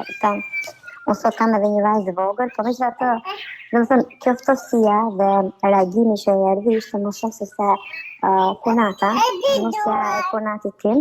Nga që ajo më shikon të gjithë kohën, madje ruan të rrjetet mia sociale, më bëri shoqe në Instagram që shikon se çfarë bëja kodilja, çfarë bëja. Edhe aty me këto gjëra, i çonte, do të thotë ajo duhet halë të familjes ju, ajo vishet me rroba të shtrenjta, se ja blen djali juaj, edhe të gjithë ajo kishte hallin që ndoshta e dyshonte që ai ju keni më shumë lekë se bashkëshorti vet, ai ndoshta meriton më shumë, që po ndodhte një konspiracion brapa, po se kuptoj ç'a interesi ka kunata që të mërzitet kaq shumë. Po që do të ishte lumtur që me ban ti vjerën. Në fakt, bizneset ishin të përbashkëta. Kjo pra ishte ideja që biznesi që ata kishin ishte i përbashkët i familjes. Kuptoj. Sepse kjo thoshte që neve duhet marrim më shumë se unë jam i madh, ndërkohë që kur hyra në jetën e tyre, bashkëshorti nuk ishte më beqar, nuk bënte më gjëra që kishte bën përpara, nuk ishte ai do lëshuar se ishte përpara. Kupton se tani ne do shikonin të krijonin familjen tonë, kupton? Dhe i duk sikur i humbi ajo vëmendja, ajo pushteti që ata kishin në të shtëpi, kupton? Edhe kështu do të thotë. Pyetje, nga ana intelektuale, si ishit juve? Kishit dallime mamaja, kunata dhe ti? Jo, absolutisht. Jo, unë nga ana ime nuk kisha asnjë lloj mendimi të kësaj natyre. Jo, nga ana intelektuale. Nga formimi intelektual, po them. Si janë raportet, ndryshimet? Ndryshimet janë, do të thonë, shumë të mëdha. Mamaja e bashkëshortit tim është një jashtëzakonshëm, pavarësisht gjithë gjërave dhe unë e di shumë mirë sepse tani në këtë fazë të jetës së kam kuptuar që nuk ishin mendimet e saj ato që kishte ndaj meje, nuk ishin mendimet e dikujt tjetër që ishin shprehur tek ajo ndaj meje. Po thua për kunatën e ke fjalën. Po, sepse e kemi sysh në një farë forme, unë isha, do të thënë, u bësh një konkurrencë heshtër që kush tani kjo e mori vëmendjen sepse kjo jeton me ta, ishte një farë xhelozie që unë jetoja me ta dhe unë tani do isha në thonjza e preferuara, se paktën shumë mendonte ajo. Ajo çfarë formimi kishte? Në fakt është për të ardhur keq sepse ka një formim, po kot nuk thonë që shkolla nuk të bën njëri. Shkolla ndoshta vetë një qenie më shumë. Edhe shkolla për një qenie po nuk të jep dashurinë dhe edukatën që ti mund të kesh për dikë apo përvojë apo atë mendimin, perceptimin se si ti shikon njerëzit, se si i shikon njerëzit me dashuria, me afrimitet i quhen familje, pjesë familjes. Edhe ajo në fakt është një pozicion shumë të mirë pune në shtet. Duam një çik thot amerikanët dhe ti, duam një çik gossip nga çfarë situatash për shembull për ty kanë qenë krejtësisht absurde që ti kujton. Gjatë marrëdhënies tuaj. Ai në jetë ajo ka ndryshuar mendimin ndaj meje, më kupton? Duke jetuar gjatë gjithë kohës të dyja bashkë, ajo ka kuptuar se si unë në të vërtetë jam, më kupton? Dhe ka kuptuar gabimin e rënë në thonjza, pavarësisht se më ka kërkuar kur falje për gjërat që më ka bërë, po kjo ishte një gossip, që është, domethënë, një dramë e madhe të quaja është kunata ime për shembull, gjen edhe e merr vjerën time dhe thot hajtë dalim një të një kafe, zbit për salatit, edhe head story me të në Instagram, sepse me ndonë që duke bërë kështu, unë do jetë gjeloze që ato të dyja dalin, ato të dyja të rinë, dhe me thënë është realisht me vërtet për të ardhur keq edhe do të thënë banaliteti më i madh është të hedhësh një story me vjerën që dhe shije me tim një lloj edhe kafe me pi një lloj, kupton? Kjo është banaliteti më i madh. Pra ekziston këto gëzime. Mendova që të hedhësh story që të xhelozosh punatën se ke rroba të shtrenjta apo po pi kafe këtu. Apo burri se ke ish burri se ke zot të dashur, po nuk e dija që hajde xhelozohemi foto me vjerën. Mendoj që duam të sa më larg. Do ta kuptojmë, është me vjerën apo me pasurinë? Po pra shumë interesante, tha Jona, e ka se do vjerën apo pasurinë? Në fakt e ka se do pasurinë, e kupton? Edhe mendoj se duke unë jam një kërcënim në jetën e saj, diçka se dha për lidhja kështu, sepse tani duke jetuar me prindë dhe bashkëtorët tim, automatikisht më thonë, dhe gjërat i kalojnë fëmijës tim dhe bashkëtorët tim, e kupton? Edhe ajo mendon se ne marrim më shumë se sa ajo. Edhe duke qenë se duke bërë afinitetin e vjerën tim, edhe me prindë dhe bashkëtorët tim, ajo mendoj që do jetë duke shumë e afërt me ta, ata do t'ja lënë asaj, kupton, vjapin asaj, një pjesë shumë të madhe të asaj që nga ajo çka i takon. Ajo mendon që ti mendon siç ajo mendon. Kjo është e vërteta. Qofse u kuptua. Sepse njeriu mendon që të tjerët do mendojnë të njëjtën gjë që ata mendojnë për diçka. Mendojnë për diçka, po. Dhe kështu që ajo thotë ke hyrë me një kështu. Ke hyrë me një qëllim. Nuk e di për çfarë familje bëhet fjalë kjo. Dhe dim që vetëm një familje ka 1 miliard euro për momentin pasurinë të vend, por nuk kemi rast atyre, por që edhe ata që si kanë 1 miliard euro ekzistojnë këto fenomene. Patjetër, që ka një dramë shekspiriane. Po vetë i ballafaquar ti me se më pëlqera shumë kjo historia e Kunatës. Unë isa për vjerën, po i e ballafaquar, domethënë si keni marrëdhënie me Kunatën ju? A je ulur bashka, shkoni në evente, si silleni? Unë arrita ato patjetër në evente familjare, përse se bëhemi gjithmonë bashkë, por si, domethënë, deri në fakt pikë unë bëja, por pastaj nuk bëj më, sepse kam menduar që nuk mund të shtirem dot, e kupton? Kjo është shtirje. Edhe nuk mund të shtiresh. Nuk mund të shtiresh dot më, edhe në fakt e mora një ditë para ca kohësh, edhe i thash, e vendosa, domethënë ta pyes, tash ta di ku e ka problem me mua, më kupton? Edhe i thash, a keni problem me mua? Jo, po nuk kam asgjë, po domethënë nuk më vjen një gjë të saktë. Dhe në fund fare pastaj tha, po jo se ti mendon kështu, sa po nuk është ashtu, i thash se ti tha mund të ndoshta për mua, po nuk është ashtu siç mendon ti. Në fakt thash 2 gjëra janë, sepse në fakt e gjitha erdhi nga një status Instagrami që kisha shkruar që what goes around comes around. Edhe ajo e saktë gjithë tha, po ja vetë ti se si mendon, ti ta ke bërë atë status dhe e ke bërë për mua. I thash unë, po ti çfarë mendon se bota rrotullohet rreth teje apo ju më keni bërë mua diçka veç çdo gjë që bëjmë një djeg. Jo, domethënë e humbi atë fillin dhe nuk e gjeni vetëm atë se çfarë do të thoshte. E tha, po jo, sa po unë kështu jam, sa unë nuk mund të sjell dot tjetër, e kupton?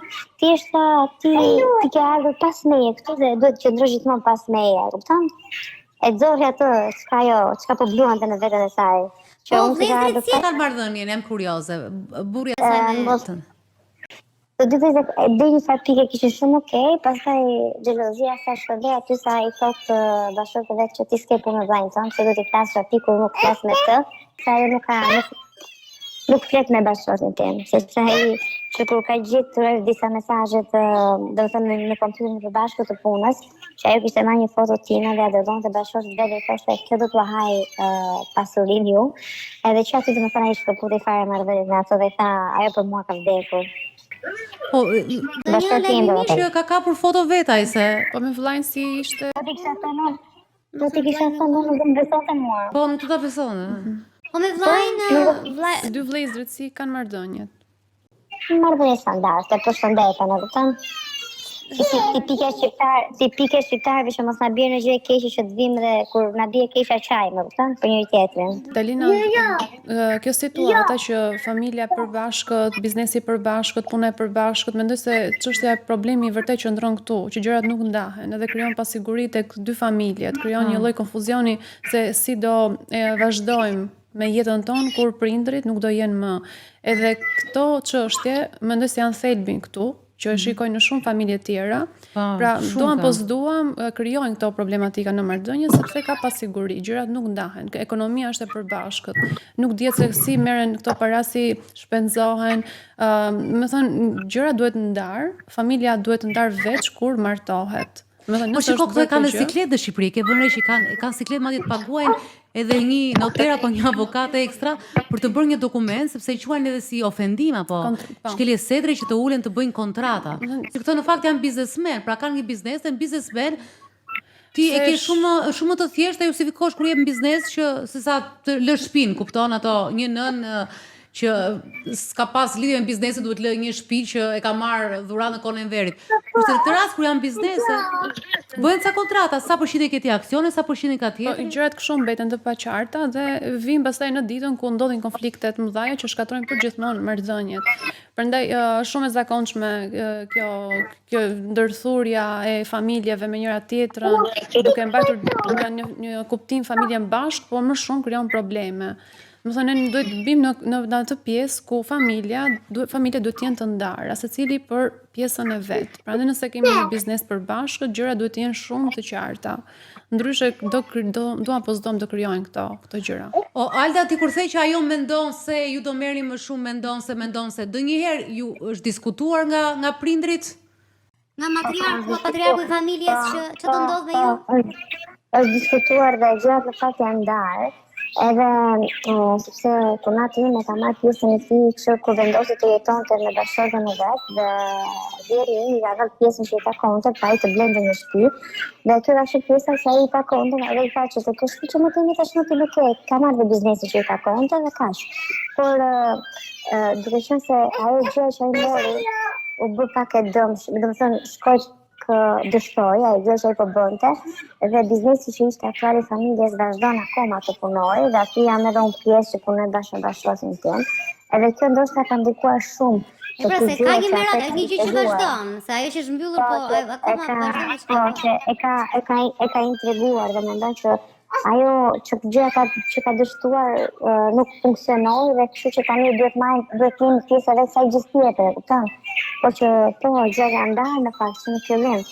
Por tani që ka hyrë kjo xhelozia e heshtër, edhe s'dim si të çfarë veprimi të bëjmë që ta nxjerrim në fakt, ta nxjerrim sa më keq atë tjetrën, e kupton? Ndoshta edhe xhelozia që ti edhe burri yt ndoshta ka dalë më i zoti në këtë moment, sepse gruaja ka shumë atë, ndonjëherë ka shumë të thjesht sa do të t'i japi dashurinë në momentin që ti nuk garanton më të ardhur tek një burr. I prishet ai imazhi, thyet. Imazhi, është imazhi i bashkëshortit që ai kishte krijuar ndoshta. Dhe gjërat nuk funksionon ashtu si ajo mund ta mendonte. Edhe mendoj këtë tjetrën që ndonjëherë është ironi e fatit, se po kishin funksionuar gjërat ndoshta do na kishte mbytur fare, kupton? Po kishin funksionuar gjërat ndoshta do na kishte mbytur do na kishte futur në një batak që do na kishte shkelur me këmbë dhe s'do shifte më me sy. Po ajo ka fëmijë? Po ka 2. Okej, ka fëmijë. Fëmijët bëhen me njëri tjetrin apo? Po, sepse në fakt ajo nuk do që fëmijët të bëhen. Madje i mban larg, por unë kam vetëm një fëmijë dhe gjithmonë mundohem edhe për hatër të prindërve të bashkëshortit tim, sepse ata janë të vjetër tashmë dhe nuk kam se të krijoj një shqetësim më shumë që ta mbaj fëmijën tim larg. Në thelb kam menduar se të gjithë secili e bën vetes vet, ajo gjunafet e veta i mbaj për vete, kupton? Tani ti thej që problemi tani është kunata, vjera ka qenë, por nuk është më. Keni folur dhe ajo është okay se ka parë edhe ndoshta ka njohur më shumë kunatën. Ju ka parë dhe ju. Pra si eriti vjera në konstatimin që un kam qenë, mua më kanë fryrë në vesh. Domethënë në jo brave pse njeriu, edhe duke qenë se më shikonte çdo ditë unë jetoj bashkë me ta. E shikonte shumë mirë për kushtimin që kisha, sakrificën që bëja çdo ditë, që nuk e kisha asgjë me hile, çdo që bëja me ndershmëri dhe asofie, kuptoj që në fakt nuk mbaja hatërmbetje, dhe pse ata kishin më shumë gjëra, nuk po mbaja hatërmbetje, në ta vazhdoja sikur s'kishte ndodhur asgjë, kupton, pavarësisht diet gjitha gjërat. Edhe ajo madje më tha e vlerësoj shumë të faktin që ti ke qenë ndjenjë të gjithçka dhe prapë ke vazhduar të jesh për e njëjta, nuk e ndryshuar, më kupton, s'ke mbajtur një shndrim. Edhe këtë ajo e kuptoi vetë këtë gjë, domethënë se si e di vetëm ajo. Këtë gjë e kuptoi vetë ajo me kohën, me reagimet. Po e kuptoi edhe domethënë tani ne marrëdhënie të lumtura nuk ka, por që kemi arritur në atë modelin e familjes që unë nuk i ndërhyj në privatinë e saj në gjërat e saj dhe ajo në ndërhyj në gjërat e mia, është një ndihmë për mua me fëmijën tim. Më thotë që mos më radhë, ka thënë të mbështetje për mua. Por u deshën shumë kohë dhe u deshën shumë sakrifica shpirtërore dhe ta përballoja domethënë se është ka qenë shumë e vështirë. Jam kurioze, bashkëshorti në këtë procesin dhe këtë përpjekjen tënde, lodhjen tënde shpirtërore, Me maman e ti, çfarë roli ka pasur? Një rol, ai gjithë më thoshte, po ti je streson vetëm kosh, mos i jep rëndësi. Ti thashë po pse të kam bërë asgjë, pse ta bëj mua kështu. Mos e vire, mos bëj sikur se ekzistojnë, nuk ka problem fare. Nuk ka të mbajë qëndrim, mos e streso veten, shkel, do të ai ka qenë nuk është se më ka lënë ai vetë. Kuptoj, s'të kalon vetëm. Kur, asnjëherë. Dhe sa rëndësishme është kjo? Sepse ai e dinte shumë mirë se ti ai e dinte shumë mirë se çfarë ai ishte më mirë se mua. Alda, të falenderoj shumë për historinë. Do të falenderoj shumë. Natën e mirë. Natën. Jona, bashkëshorti i parë, e historisë së parë, e merrte ëma në telefon, e dëgjonte, e transmetonte çdo gjë, pra e merrte të mirë që çdo gjë që thoshte ëma, e transmetonte nusës, pra nusës së tij. Ky bashkëshort i thoshte që mos e ça kokën lëre që kjo është metodë tjetër, por ndoshta kjo është më efikase si metodë, që e ka injoruar atë që i thot, injoroj atë që thot mami im. Po. Në të dy rastet, të dy nuk duan të si meshkuj, nuk duan që ta zgjidhin gjën, por format e tyre. Dhe në këtë rast ajo quan mbështetje. Po. Edhe tek rasti i dytë, edhe te rasti i parë, do të shikoj një lloj ngjashmërie ku burri nuk futet në mes, sepse është më e vështirë të vendosësh të balancat mes të dy grave. Edhe Po pra është burri shumë e vështirë mes dy grave. Rrugën që të injoroj, pra të mos i shkojmë mbrapa se është nëna, justifikon, por sa e zgjidh kjo gjë. Problemin e vërtet që ndodh edhe vijon edhe çon deri në divorc, çon deri në shkatrim, dhe pse në rastin e dytë nuk e patëm. Dhe ishte nëna që u ndërgjegjësua, nuk ishte se bashkëshorti ul me nënën dhe i tha shikon nën çka ke bër. Në këtë rastin e dytë ishte më ndryshe, sepse përmes përvojës së saj arriti të ketë një tjetër ide se si qëndron e vërteta. Domethënë, edhe qasja që ka përdorur në Vjera në këtë rast është e ndryshme, pra ka lënë kohë. Edhe fakti që ndikohet nga një person tjetër që ka kaluar më shumë kohë, që është kunata e madhe, prap ka dhënë mundësinë që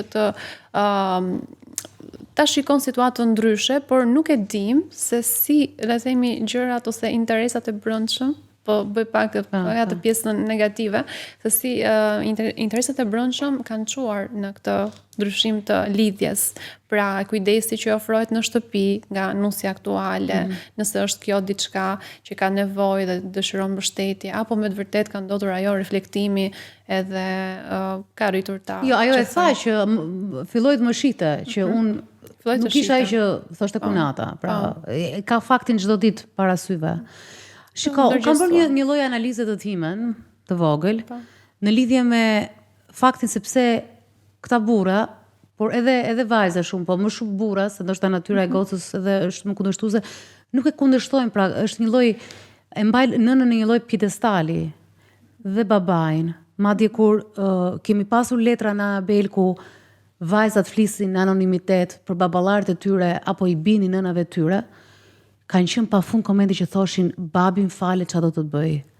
Nënën mos e prek kurrë. Pra edhe pse historitë ishte të tmerrshme, sidomos nga ana e baballarëve, të alkolizimit, të dhunës së tmerrshme, nuk e di çfarë kishin bërë ata njerëz, thoshte si mund të mos e hidhet kur poshtë babai.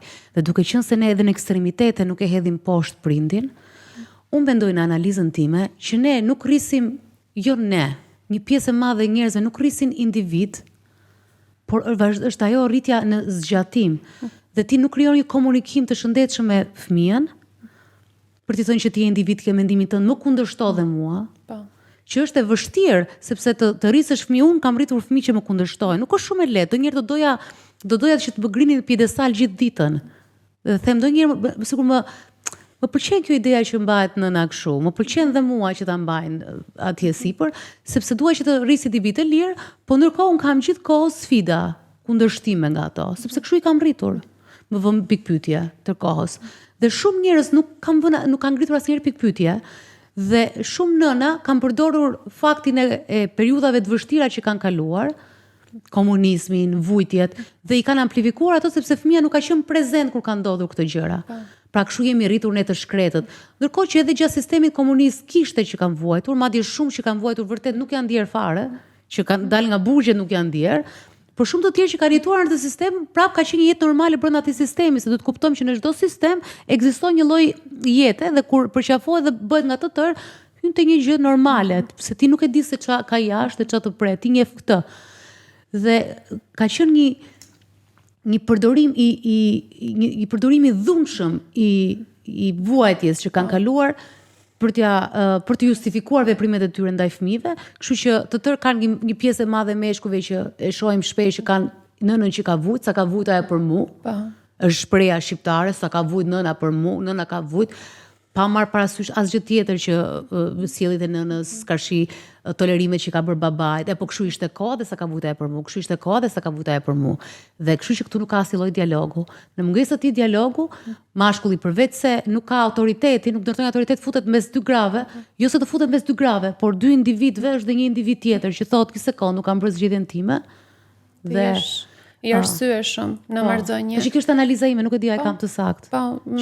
Këtë gjë në fakt kam dashur dhe unë ta prek përmes praktikës që bëj dhe shikoj shumë zakonshme, jo vetëm në praktik, po shikoj edhe në televizion, mbrojtja e familjes në mënyrë shumë ekstreme, që nuk shikohet me të vërtetë që kjo familje mund të jetë shumë disfunksionale, nuk funksionon në thelb, ka shumë problematika, por del në pambrojtja e tejskajshme që kjo është familja ime dhe është kështu dhe paraqesim një realitet që s'është.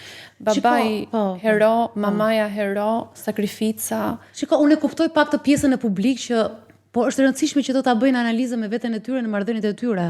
Se hajde mos e po e flasin akoma në publik se edhe po të thonë ato të vërtetën ka frikën e gjykimit, se të tjerë do thonë jo ne kemi heronj, u si e paske ti familjen, se do ndihen mirë ata të tjerët edhe, kështu që pranohet shumë kollaj kur ne e mbrojmë familjen në këtë mënyrë. Më thënë, e kam vënë re që asnjëherë nuk flitet, dhe pse vetë personi mund të jetë i vetëdijshëm deri në një farë mënyre që familja e tij nuk është e shëndetshme, ka shumë dinamika që kanë rezultuar ndryshe, por megjithatë po të paraqet këtë anë të familjes, patjetër që mund të gjykohet sepse ne shikojmë pasqyrë. Pra, ai moment që reflektohet aty, duket sikur dhe ne e kemi të vështirë ta pranojmë që edhe familja jon mund të jetë e tillë. Prandaj kur në një farë mënyrë glorifikohet familja që ka këto në tipare, kaq të rëndësishme me këto vlera, por në të vërtetë nuk është, atëherë dhe për mua është thjesht të them që edhe familja ime është e tillë. Pra neve duhet të ulemi dhe të shikojmë realitetin. Të heqim këto ide të sakrificës që përdoren shumë në mënyrë të dhunshme, them më herët, pra të dhunshme tek fëmia, i paraqitet unë kam bërë kështu për ty dhe vetëm për ty, dhe të presh në farë mënyrë të ma kthesh këtë gjën, duke të përdorur. Dhe ky përdorim nuk flitet, domethënë fëmia nuk e pranon këtë që po përdoret, dhe nëna vazhdon ose prindi vazhdon ta përdor në mënyrë të vazhdueshme. Duhet dhënë stop, duhet të jemi të arsyeshëm përballë këtyre fakteve, sepse nëse vazhdon, situata do merr një rrjedhë ku ti ngelesh viktim në vend dhe jo vetëm kaq, por edhe transferon tek brezi tjetër, tek fëmia yt, ti bën njëjtën gjë. Dhe kjo, nëse ne nuk e ndalojmë kur jemi këtu, nuk do ndalohet as më vonë, sepse ti do bësh njëjtën gjë, sepse ti justifikosh atë gjë, se kështu i na rritën. Është mënyra se si ti rritesh dhe kështu ka ngrëndruar, si thoshte ajo te historia e parë, kështu ka ngrëndruar mami, kështu ka ngrëngjyshja. Mënyrë funksionimi. Çdo mënyrë që ne jemi familjar me atë mënyrë që truri jonë e percepton familjare, edhe po të jetë e dëmshme, vijohet, sepse për ne është e njohur dhe ne e vijojmë. Pra diçka që është gabim, është e mësuar gabim e me radhë, ne e vijojmë vetëm sepse është familjare për ne. Por duhet të ulemi dhe të ndryshojmë. Dhe unë mendoj, duke qenë se në të dyja raste, të dyja gratë thanë që Dalina nuk është formimi intelektual, se urdhëro ja ku jemi dy familje, dhe e dyta tha nuk është formimi intelektual, por unë mendoj prapë që disa njerëz janë të prirur, kanë prirje dhe ndoshta të dalin mbi sipërfaqe, të ndryshojnë, të kërkojnë, dhe për mua ky është formimi intelektual. Pra të duash të mësosh, të përmirësosh veten dhe marrëdhëniet, dhe të tjerët kanë atë lloj formimi që kanë. Po të ndryshosh do thotë të braktisësh mënyrat e vjetra. Që shumë e vështirë. Që të braktisësh do thotë të hedhësh poshtë ato më vite që ti ke jetuar në atë formë. Dhe prandaj është e vështirë që ne ta bëjmë këtë.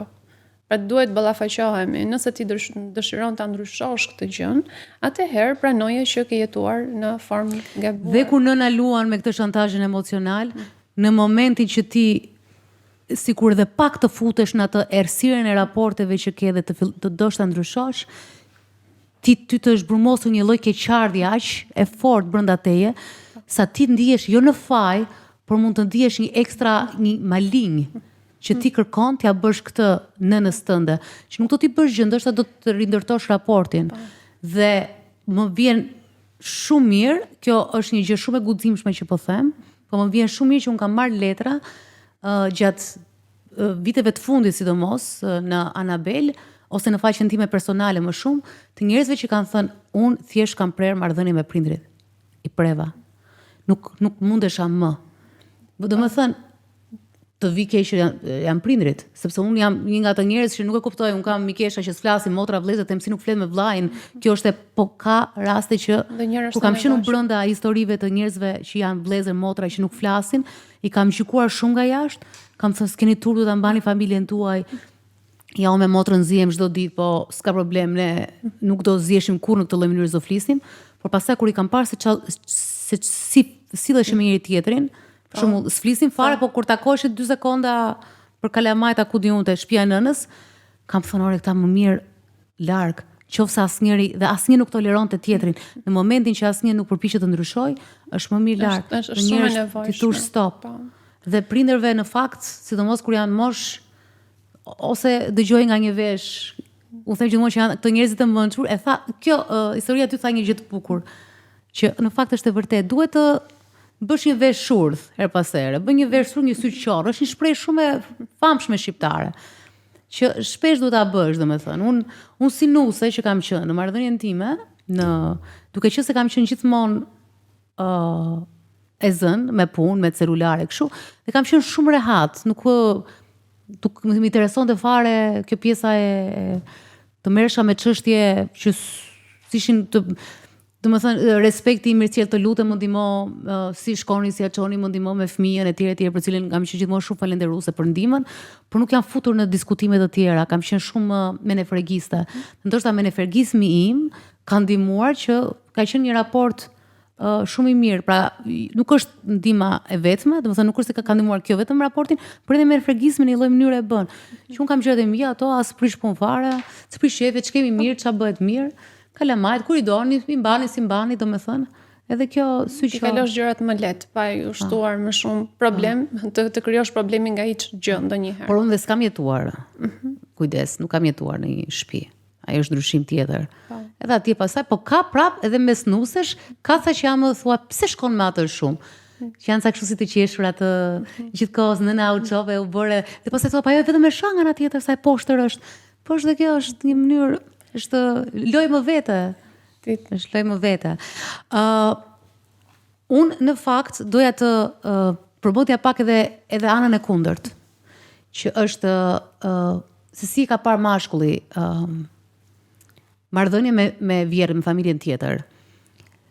Pa dyshim që mashkulli që më shkruajti një letër nuk do të flas në asnjë lloj farforme, tha nuk shprehem dot fare, por u shpreh në letër dhe më tregoi me pak fjalë. Ai ishte njohur, po ishte edhe mënyra e marrëdhënies, ishte njohur me këtë vajzën shumë herët, domethënë ky ishte 19-17, pastaj trysnia e familjes së saj që nuk mund të bredhësh me gocën time, duhet që ta zyrtarizojmë, e zyrtarizuan me kërkesën e familjes, patën ca vite shumë të lumtura.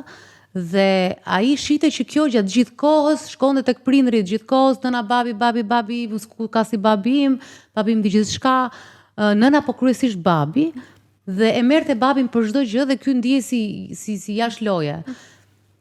Filloi punë, mbaruan shkollën, ajo shkoi në shkollë, filluan punë, dhe shkolla ishte shumë babi. Në një moment tek pjesa e punës u bë më ndryshe, ndoshta edhe ky fitoi atë pjesën, domethënë mori më shumë dominancë në rolin e tij si provider, pra si ai që do siguronte për familjen.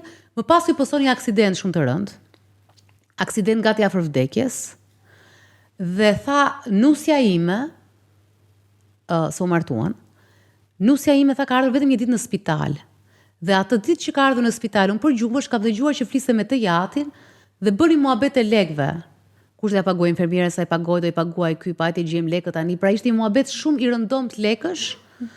Dhe ajo pastaj bëri sikur po lodhe, po nuk po rrinte, nuk po zinte më vend aty dhe tha mund të iki te babi. Pra kjo kishte babin dhe mamin dhe unë isha roli dytësori. Dhe në momenti që unë isha në aksident dhe nuk kisha më vlerë ekonomike të siguroja gjëra, sepse nuk lëvizja dot për muaj të tërë, atëre kjo thjesht më braktisi. Dhe më duhet dhe kjo praktisi ishte shumë fëminore, ishte gati 17 vjeç kur e mori dhe e vendosën, kishte ngelur aq. E kupton? Kjo dhe lidhet e pasgjidhura, jo të zgjidhura mirë, le të themi, ose në formë të shëndetshme, nga vajzat me babain e vet, që ngecin aty dhe duket sikur transformohet ose bëhen pjesë e marrëdhënies. Çfarë do të them me pasgjidhur, është që ti nuk mundesh të ndahesh emocionalisht edhe ndonjëherë fizikisht nga ajo ushqimi që të jep prindi. Është të vjen më mirë në këtë formë dhe nuk pranon të futesh në një marrëdhënie me kompetenca, me përgjegjësi që ti duhet të marrësh në marrëdhënien e re. Dhe duket sikur ja ti e furnizon me këtë, ajo vazhdon ta marrë këtë ushqim dhe nuk e përmbush ajo që i jep partneri. Dhe edhe këtu pastaj kemi prap një ndarje që është e nevojshme të bëhet. Kjo është çfarë ne duhet të bëjmë edhe kur familja jonë është e shëndetshme. Unë e them shumë shpesh. Edhe kur ne kemi një familje të shëndetshme që ne plotson të gjitha në mënyrë të duhur, edhe në atë rast është e nevojshme të kemi distancim fizik së pari dhe më pas edhe emocional. Pra ne do të mësojmë pa prezencën e familjare. Po kur s'ke mundësi për shembull. Kemi edhe raste që detyrohemi të jetojmë për një periudhë, por kur jetojmë aty duhet të jenë kufinë shumë të qartë më pas, që ne vetë mundemi të ndihemi adult, të ndihemi përgjegjës. Pa mund të vësh kufi në shtëpinë e tjetrit?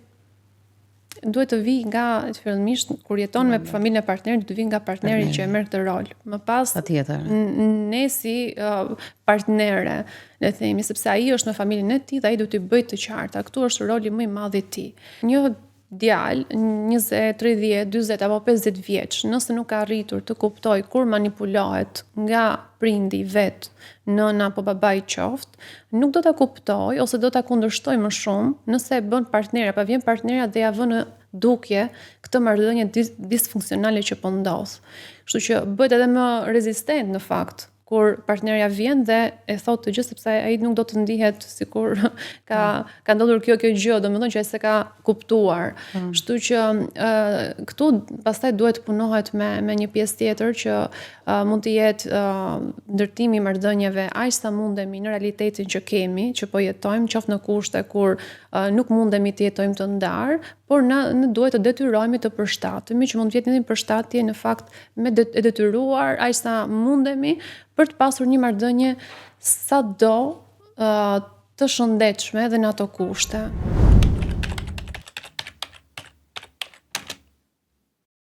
Atëherë si thash edhe në fillim, pavarësisht se ishte tema familja tjetër, pavarësisht se ne prisim edhe histori përplasish dhe kishim me kunata, me kryesisht me familjen e burrit, kryesorja ishte Vjera.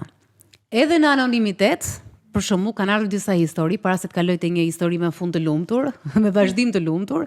Shumica janë Vjera. Kam shkuar në punë sa bën binjakët 40 ditë sepse burri ishte pa punë. Edhe duhet të bënim lekët. Dhe Vjera më akuzonte që i lë fëmijët për të ikur në punë. WTF thot. Nga një familje edukuar pa dhunë, me shumë dashuri, kalova te familja e burrit ku kishte vetëm intriga, shere, sharje dhe ngritje dore. Vjera të ofendonte me fjalët më të rënda. Vjeri ishte komandant për çdo gjë pyetej ai. Dyshoj që pyetet burri, në fund vendos Vjera, po hajt më, lekët i mbanin ata. Më ka goditur dhe burri një muaj nga martesa. Vjera ças më ka bërë, çfarë nuk fliste pas krave të mi. Kur ja denoncova djalin për dhunë, në fakt kjo ka ndodhur në shumë histori, fliste më keq për mua që të mbronte mizerin e saj. Dhe kjo në fakt është shumë e tmerrshme, por ka shumë histori ku gruaja është dënuar, është ballafaquar me Vjerën dhe Vjera i ka thënë po mirë se tash i ngish pullam të tërë, se kush e di çka ke bërë dhe ti. Pra që justifikohet. Dhe ne kur ngrem zërin që themi burrat janë të dhunshëm, burrat janë të dhunshëm, po gratë që i kanë rritur që justifikojnë këtë gjë, kush janë? Por kjo nuk flitet dhe ne mund të bëjmë një temë vetëm për këtë pjesën e feminizmit, për pjesët e mirë dhe çoroditjen që ka sjell sepse janë disa gjëra që i kemi dhe ne, jemi pjesë e fajt të madh. E di si më duket më kjo, më duket sikur të tjerë babai, siç e kishim në rastin e më hershëm që i thonte djalit çfarë do lloj gjëje, nusja që duket sikur po e përdor djalin edhe me radh, por nuk e shikon asnjëherë veten. Domethënë çfarë i bën djalit ose partnerit të gruas në këtë rast. Domethënë është një formë për t'i treguar që un po të mbroj, po nga të tjerët, është një mënyrë mbrojtje në këtë rast që dakord ti vetëm kishe një shpull apo kaq, po duhet ta ndjekësh, domethënë duhet t'i japësh rëndësi fëmijës të vazhdoj me këtë pjesë. Më vjen kështu, domethënë më vjen në këtë formë.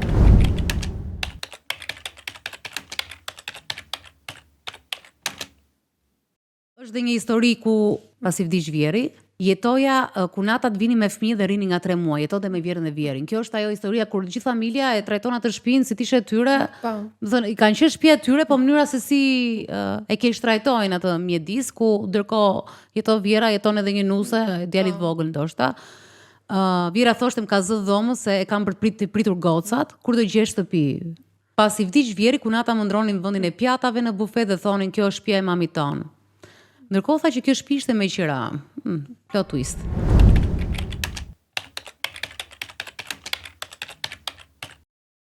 Histori tjetër dhe kjo është interesante, që do ta diskutojmë se janë ca tema që do t'i përsërisim her pas here, po vim nga botë komplet të ndryshme. Janë nga veriu ku gruaja nuk del, vetëm gatuan dhe duhet gjërat e shtëpisë gati.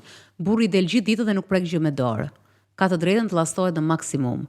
Në ndryshim nga familja ime që origjinën e kemi nga Juglindja, që prap nuk është e gjitha kështu, sepse kishim një grua nga veriu e para që ishte shumë emancipuar edhe ishte ndryshe. Domethënë në perceptim edhe çfarë koncepti kishte për marrëdhënien dhe jetën. Por që ndodhe kjo shpesh, edhe ka edhe në Shqipërinë tonë shumë të vogël, ka dhe përplasje për shkak të feve që si kanë pranuar që në fillim, edhe pse ka harmoni fetare, ndërkohë mes shumë familjeve ka katolik musliman, siç ka edhe veriu me jugun që kontradikt. Po. Vija me pushime dhe i ndaja ditët në mënyrë të barabartë mes mamit dhe vjerës. Vjera më merrte duke u lëritur, ç'a bën akoma te nëna jote. Sipas saj unë duhet ta pyesja atë shkoj te mami dhe sa ditë të rri. Tortur ka qenë, nuk shijova asgjë. Vjera martesë familjare, jo martesë partner edhe grua, domethënë grua dhe burr, por duket sikur tani duhet të jetë patjetër prezenca e nënës që të më në fund të ndihet e pushtetshme në çift.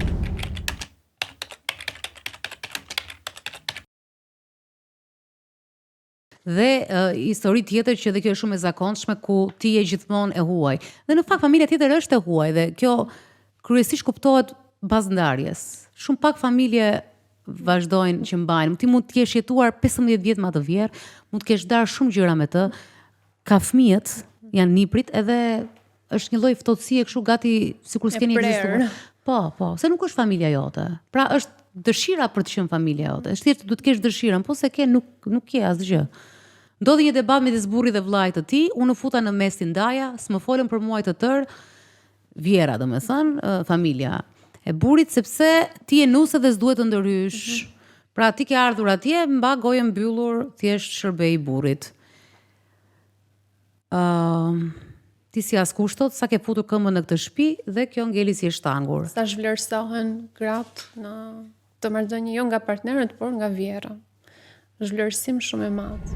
Unë një shqetësim të vogël kam para se të kaloj tek një histori shumë e bukur dhe pozitive. Kam një shqetësim të vogël dhe ndoshta Okela e cila po na pret në video call nga Greqia dhe është me video sepse është histori e bukur. Nuk e fsheh admirimin e saj për vjerën, po një pyetje kam. Pse kanë dëshirë ta dëmtojnë jetën e tyre këta njerëz kështu, këto gra? Qoftë edhe nga ana e nuseve, pse kanë dëshirë që ta lodhin kokën kur jeta është kaq e thjeshtë, unë e di që tash po bëhem pak patetike, por janë shumë gjëra më të thjeshta, ka gjëra më të rëndësishme për tu marr. Pra të krijojnë, pse nuk luftojnë për paqen? Çka kënaqësi e marrin nga gjithë kjo luftë? Okela, ti ndërkohë je bekuar me një vjerë të mrekullueshme. Faleminderit për fjalët mira, është kënaqësi ti dëgjoj nga ana juaj. Po, është kënaqësi sepse historia jote ti ke shkruar vetë që është një histori ku nëna vjera, mamaja është minoritare greke. Po, vjera ime është minoritare. Po, minoritare me komsi greke nga ana e mamas së saj dhe jam e lumtur për këtë vjerën që kam, ose do ta quaja nënën e shtëpisë. Shiko, mua më bëri përshtypje, në historinë tënde më bëri përshtypje diçka. Vjera jote është e madhe në moshë, po e them shkurt të trajton ty si vajzë, ka dhe vajza, të trajton dhe ty si vajzën e vet. Pra ajo çfarë më bëri përshtypje është që ajo ka pasur fëmijëri të vështirë, është rritur me njerëk, ka pasur një njerëk negative. Po, është historia e jetës së saj. Po. Por kjo e bëri ato një në fillim një vajzë të vogël fort, pastaj një grua që krijoi familjen e saj dhe solli 5 fëmijë. Dhe kjo e forcoi më shumë nënën dhe i dha asaj një shpirt të butë. Shiko si e ka marrë të kundërtën, po. E ka pasur që në fillimet e saj erdhi në jetë dhe më vonë, sepse reflektohet në portretin e saj, në fytyrën e saj, në gjithë shka që ajo thot. Unë kam një pyetje, kur e kuptove ti që kishe një super vjerë? Që ka qenë një gjë që ka bërë në fillim një sjellje, diçka që ke thënë, shenja shumë e mirë. Kam kuptuar para 3 vjetëve për vjerën time, kur kemi qenë në Salmon me pushime një qytet e vogël Afrikës, dhe nëna më ka thënë mua, tekstualisht do janë fjalët e vërtetë që kanë dalë nga goja e saj, që ti je njësoj si vajzat e mia. Kuptoj. Dhe ti bile se ke cituar që është 2023 që ta ka thënë. Në 2022-shin, sësisht në gusht të viti 2022. Sa mi që kur më ka thënë të, mua më ka ngrohur kjo fjalë, sepse unë isha në një vend të huaj, dhe aty kam kuptuar që nuk isha vetëm. Pavarësisht se jetoj me partnerin tim me të cilin kam një marrëdhënie të konsoliduar, që kam investuar për vite të tëra, marrëdhënie, aty unë ndjeva me të vërtet e plotësuar, e kuptova që nuk isha vetëm. Kam një pyetje, duke qenë bashorti juaj është djali vetëm apo ka dhe vëllezër të tjerë? Ka dhe një vlla më të vogël se vetja, e të cilin dua ta theksoj që ka 3 motra. Okej, nëna si ka trajtuar femrat në raport me meshkujt? Ajo thot që të gjithë fëmijët i kam njësoj si që janë gishtatorës. Dhe i do të gjithë njësoj dhe i trajton njësoj dhe thot gjithmonë që kur jam në shtëpi, mendja ime shkonte të gjithë juve. Po bashkëshorti çfarë natyre ka? Bashkëshorti im ka një natyrë shumë të tepër të qetë, është i tepër i sjellshëm në marrëdhënien familjare me mua, më dëgjon, më suporton dhe ka qenë mbështetja ime më e madhe në tërë këto vite. Kuptoj, si është puna edhe mënyrës e edukimit, edhe mirësisë së njeriut, po edhe mënyra e edukimit që ka trajtuar njësoj. Sepse ai si është, domethënë, nusja. Po.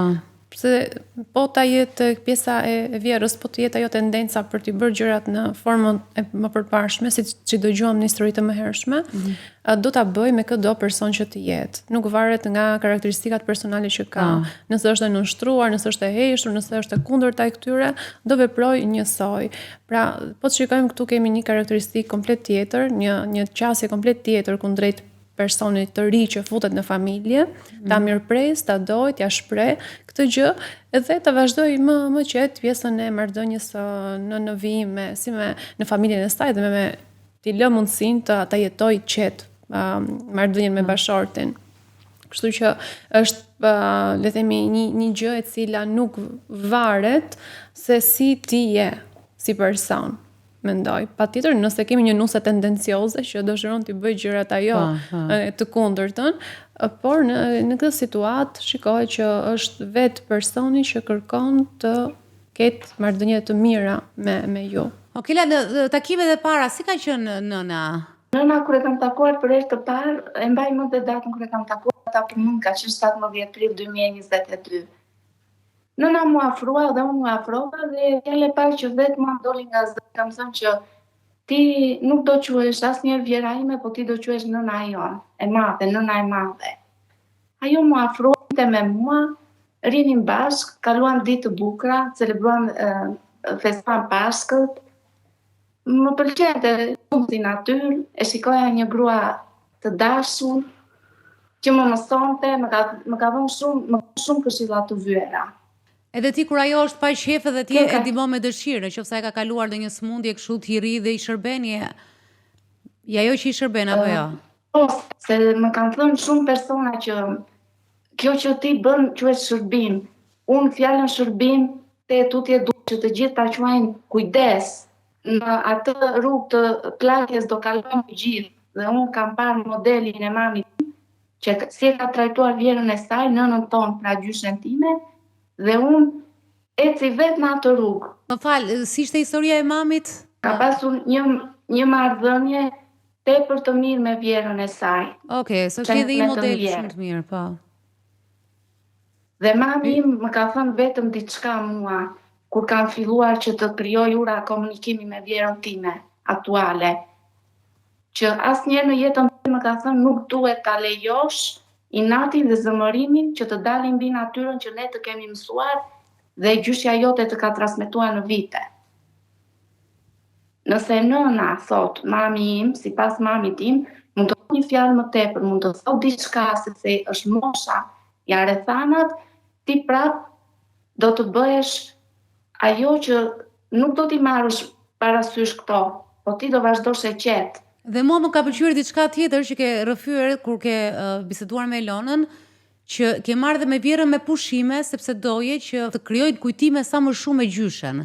Kur kemi vendosur që të iknim ne me pushime, kam pasur dëshirë që të jemi të gjithë si familje, sepse kjo tregon që ne duam njëri tjetrin dhe sado që të kemi pak kohë që njihem unë me ata, mendoj se është se ai trëndafili që ne do t'i hedhim ujë pak nga pak.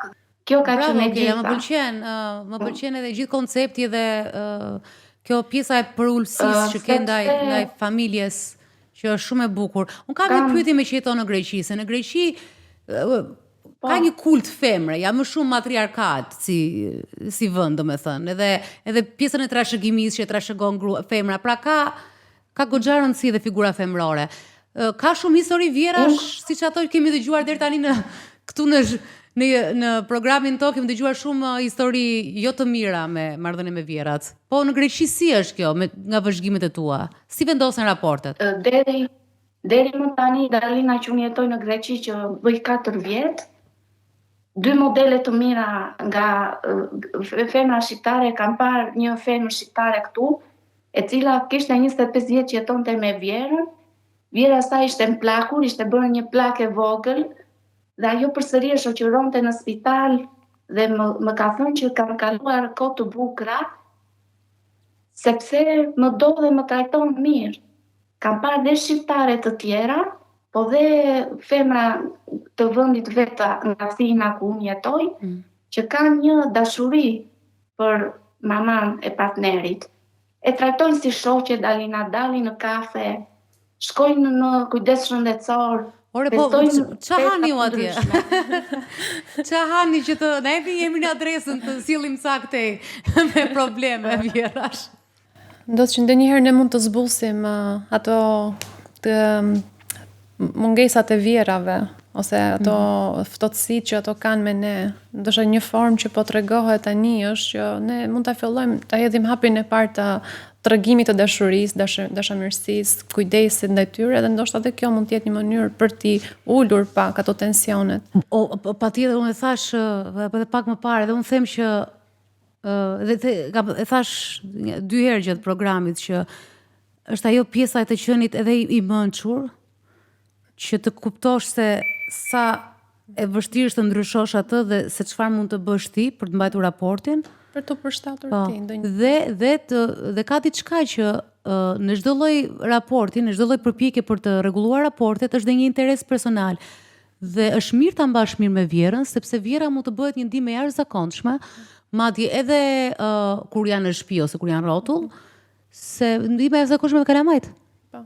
Kështu që nuk është keq ta mbash mirë me vjerën, si mund të mbaj kalamajt vjera, edhe të zihesh të kohës me vjerën. Më kupton, dhe pastaj kalamajt e kanë gjyshe. Kam një pyetje të fundit. Në rast se vjera do të jepte një këshill dhe mami do të jepte një këshill tjetër, kë këshill do dëgjoje? Gjithmonë do dëgjoja këshillën e moshës së 8, siç kam bërë për herë në jetën time, se unë gjithmonë kur kam filluar të kuptoj shumë gjëra në jetë, ka manuar nga këshillat e gjyshes time të ndjerë. Jo se nuk e ka dashur dhe nuk e dua mami, po dhe në këtë rast këshillën e vjerës time ose nënës tonë do ta vlerësoja tepër. Sa vjeç është Vjera Dhe tani? vlerësoj shumë. Vjera ime aktualisht është 86 vjeçe. Po mbahet kështu. Është e mbajtur, ka shumë arsye, logjikën, truri funksionon, gjithçka funksionon mjaft mirë për moshën që ajo ka. Bravo, edhe ajo është shumë e fat.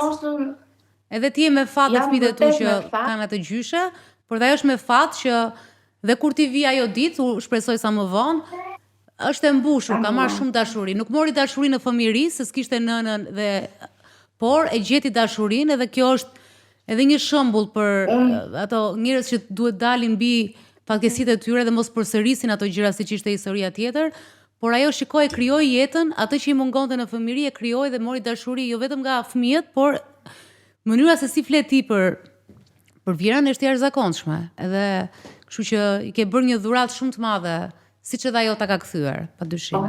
Shumë faleminderit Okela, të uroj gjithë të mira dhe të fala shumë.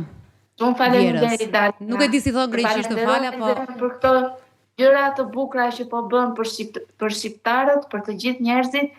Zoti ju bekoft, ju përqafojmë si familje nga Athina. Faleminderit. Tani folëm për vjera problematike. Folëm dhe për një nuse shumë të lumtur që e dashuron dhe shumë vjerën e vet. Po në këtë raportin nuse vjerë, nuset janë gjithmonë viktima, sepse gjithmonë historia që nuset flasin për vjerat. Shumë rrallë shkruajnë vjerat për nuset.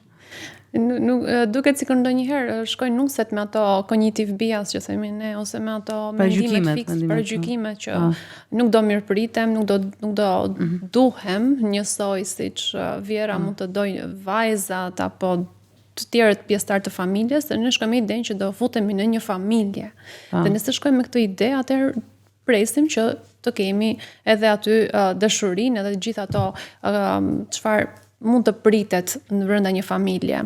Kështu që mund të jetë edhe kjo që shkon edhe vetë nusja me dashakeqësi ndoshta, ose me disa modele të cilat e prishin që në fillim marrëdhënien. A ndikon mamaja nusës këtu te kjo lloj marrëdhënie? Nëse mamaja nusës ka pasur një eksperiencë jo të mirë, mund t'i japi këto paragjykimet vet që në fillim kujdes, se si mund të jetë pjesa e marrëdhënies në vijim.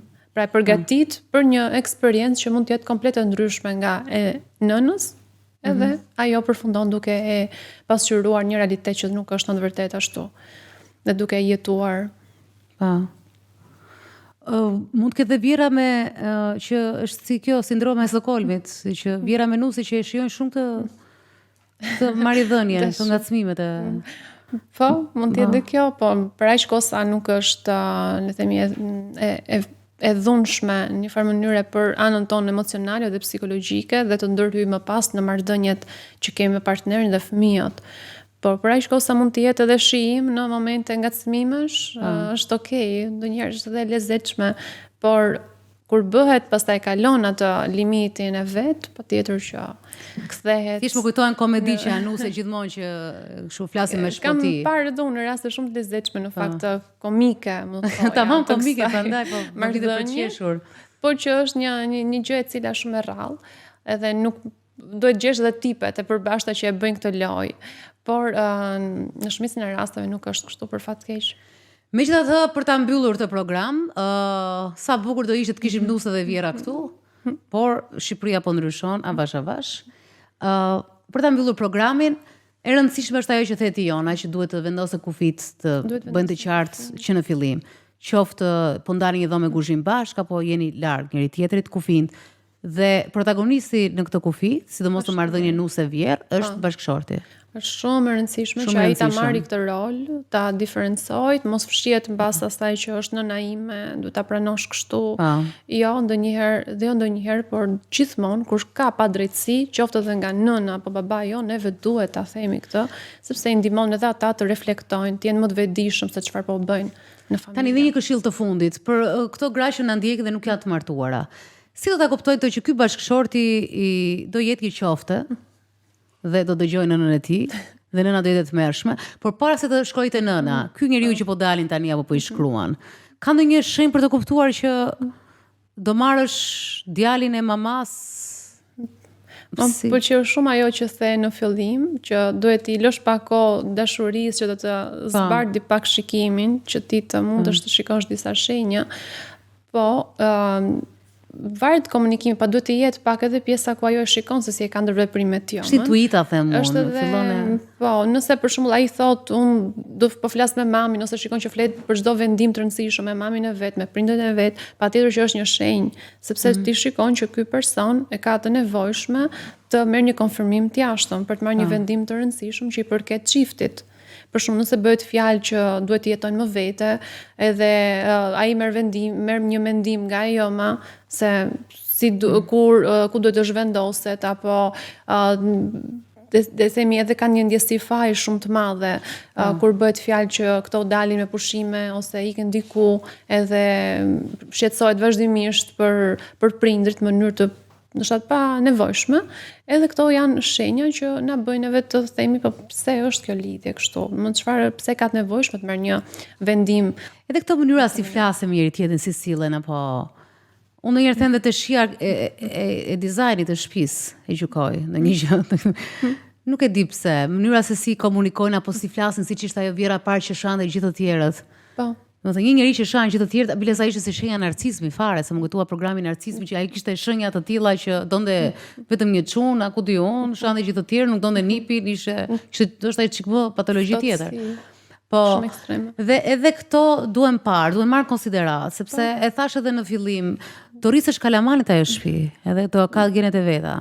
Por prap gjerësit do ta hani, prap. Do ta hasë, sepse kjo është historia e jetës.